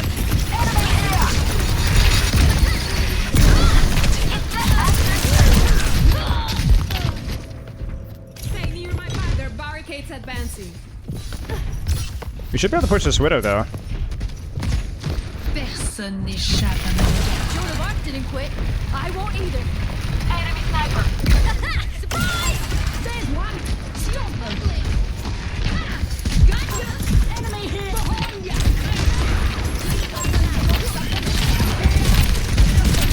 Time for the reckoning.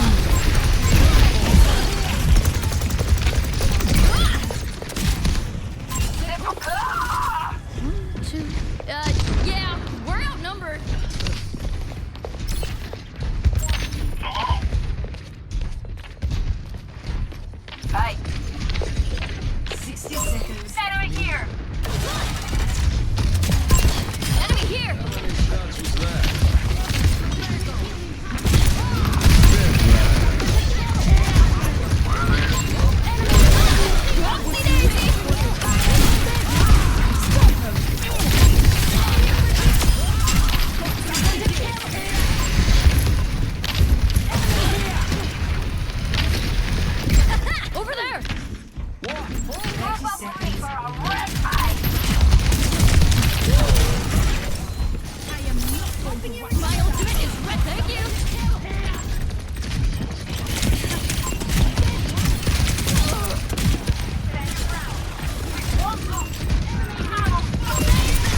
What's this Tracer doing?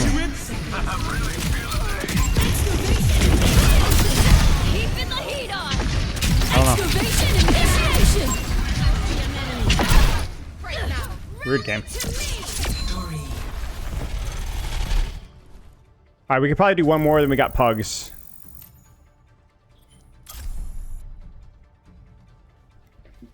Be right back.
Hey, perfect timing.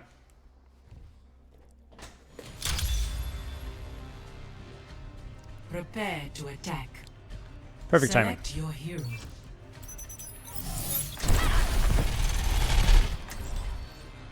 Let's see if there's anything else.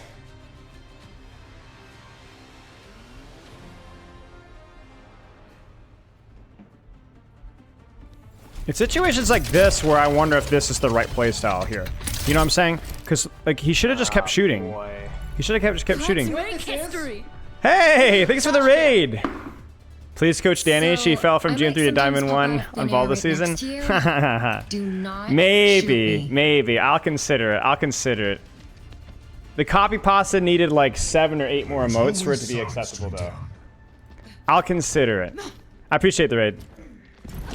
We're just doing a little bit of venture, and then we're gonna hop into some pugs later on. So thanks for the raid, Danny.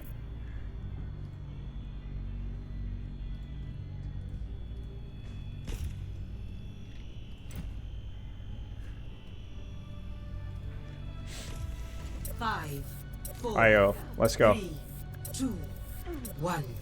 Attack.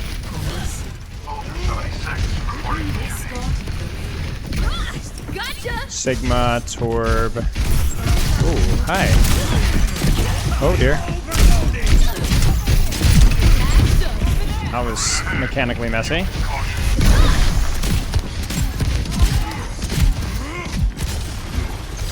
think we play underneath here, honestly.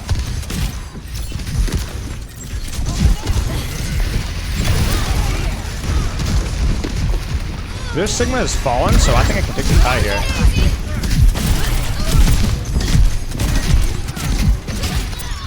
That's unfortunate.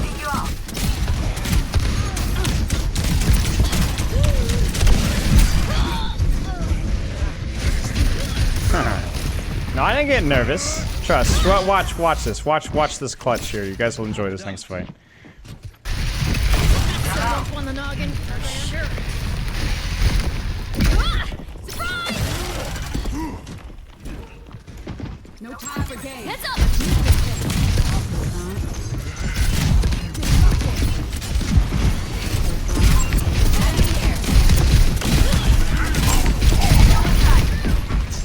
Hang in there, chat. Hang in there, chat.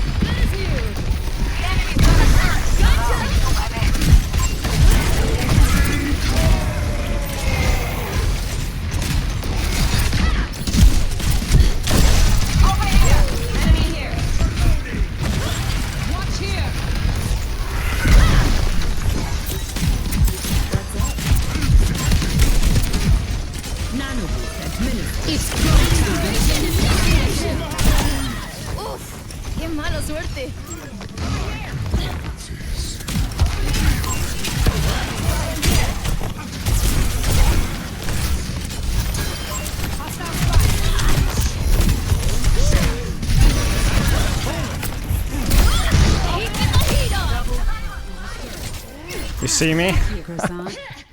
Not Reaper, no. No one can stop me. Over here. Over there. On your six. Healing, please. Enemy here. Payload going. Excavation initiation.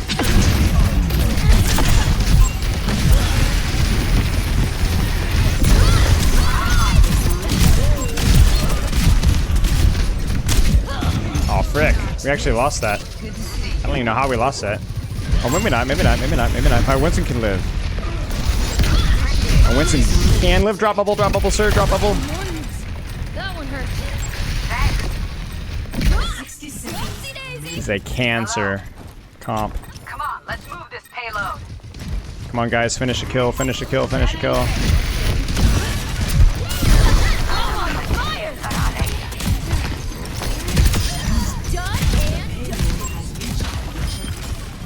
Oh, there's a Reaper back there.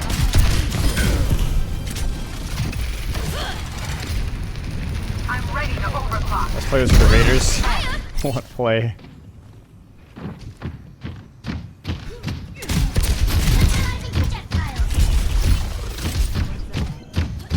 My mistake.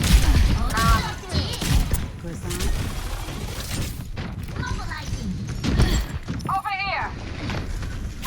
Enemy here. Enemy here. Over here.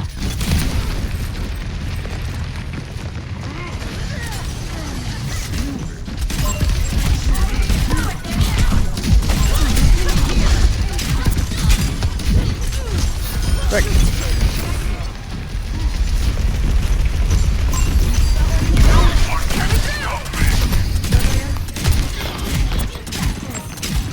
Hello. Over here.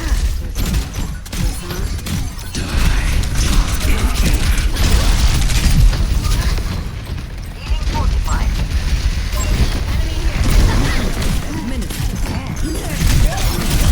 Get the payload going.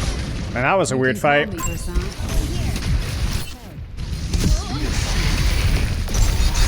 My ultimate is ready. Enemy here. Give action, baby.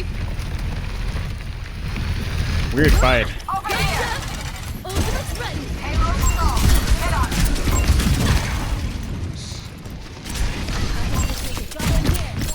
Roger that. On my way. What was that? It just clonked. Did you guys see that? What? And I just missed it. Over there. I'm okay. I thought with the shield regeneration I'd be okay. I hit the wall. Frick. Oopsie daisy. Watch here. It's go time. Let the kitsune guide you. Hey, I see one.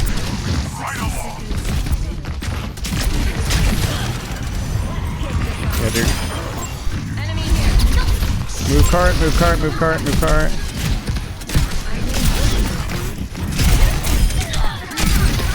Enemy here. Surprise. I want to try and stuff them with my ult here. I don't want them to get a clean recontest.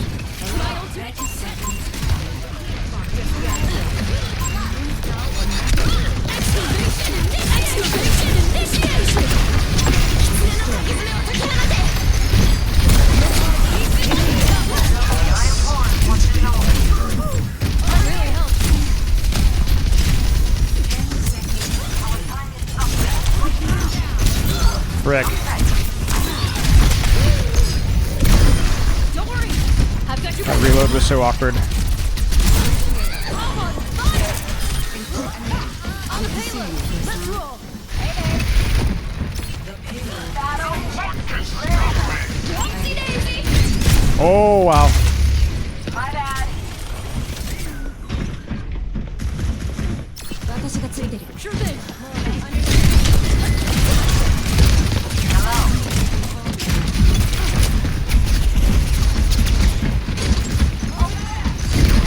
Gotcha. Enemy in sight. Following here.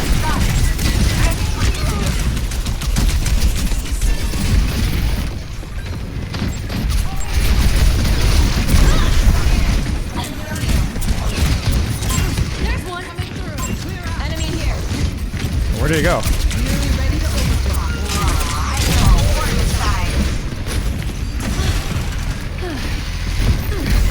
Coming through! Ultimate's ready!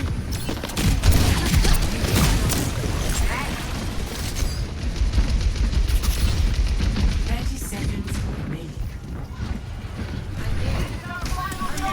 My ultimate is ready! Reaper's gonna be on the flank.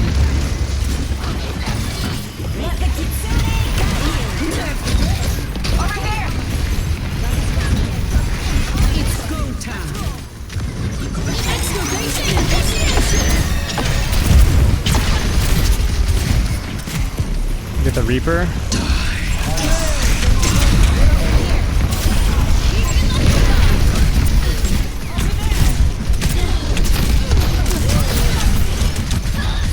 Red, man. I think I needed to set up on a deeper angle, but I felt like I was having a hard time taking an angle there. What's the most common problem you see with plat tanks? Probably not checking your team's position before you do anything. You did a bunch of nothing there. I mean, what am I supposed to do? I couldn't really take the promise is I couldn't really set up on a deeper angle on left that I know of because I think the Zen would have poked me out. Right wasn't going to work because I would have gotten dove immediately. I mean, maybe I should have, like, they were marking me on the right flank. So then I go main and then try to rotate left. Maybe I should have just committed to the right. I don't even know. It feels so bad to, like, it feels rough to be like, oh, I have my ultimate. I have to play for distraction. It's tough. You know what I'm saying? Like, I could have committed going right and played more for distraction. Whoops. Played more for distraction. Do I do MMA coaching still? No. Let's go already! Call me croissant. You can call me croissant. You can call me croissant. You can call me croissant. You can call me croissant. You can call me croissant.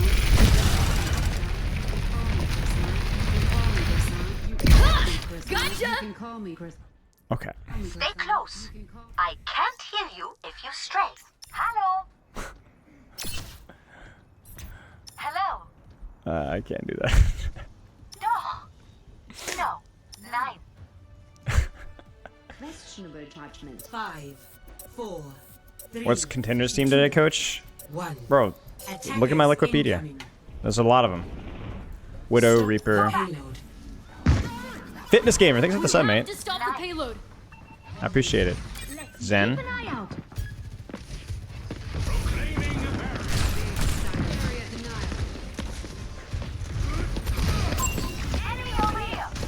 There's the juicer.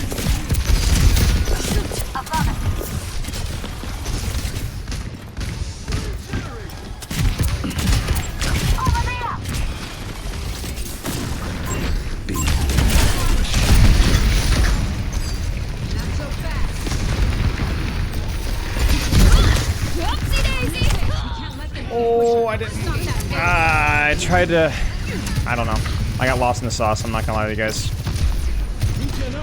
I was thinking too much about the Widow off angle, and then I got really distracted. I wasn't trying to stay low ground. I wasn't trying. That was not a purposeful choice.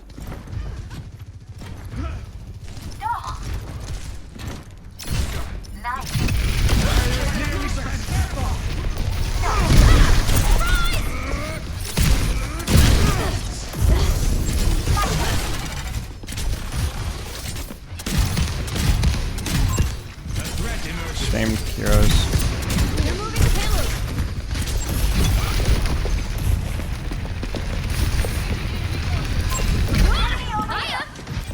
It kind of fell back for me there, I think.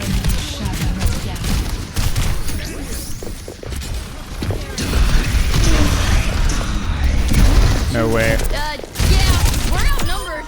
Ugh, this job can't always be glamorous. Good as new. Can I get a trade here? No.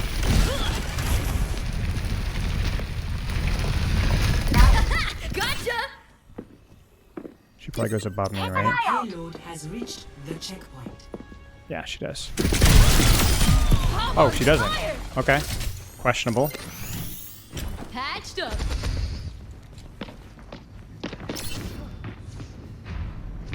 We have to stop the payload. Okay, I should be able to get out now.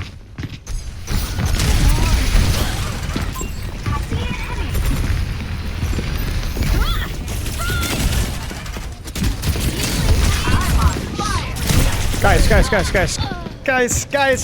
please.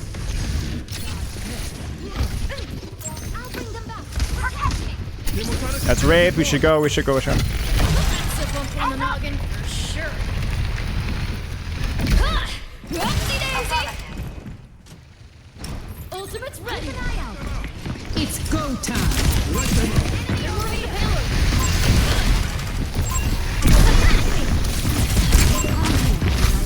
Never happened. Excavation initiated! Into the unknown. Coming through!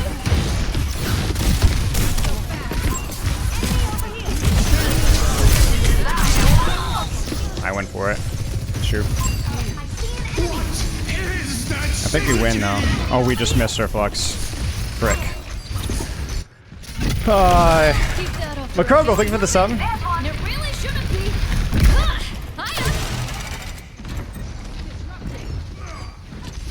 Just missed our flux. I see one.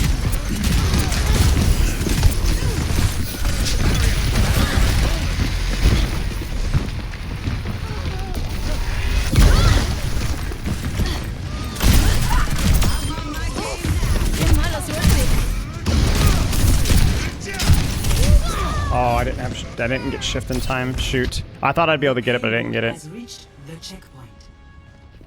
Man, this is rough, yo. I'm not gonna lie.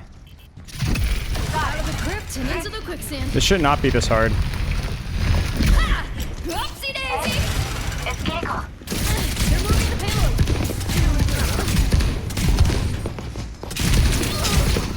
Oh dear, Mechanica.exe. Oh, better. Over there.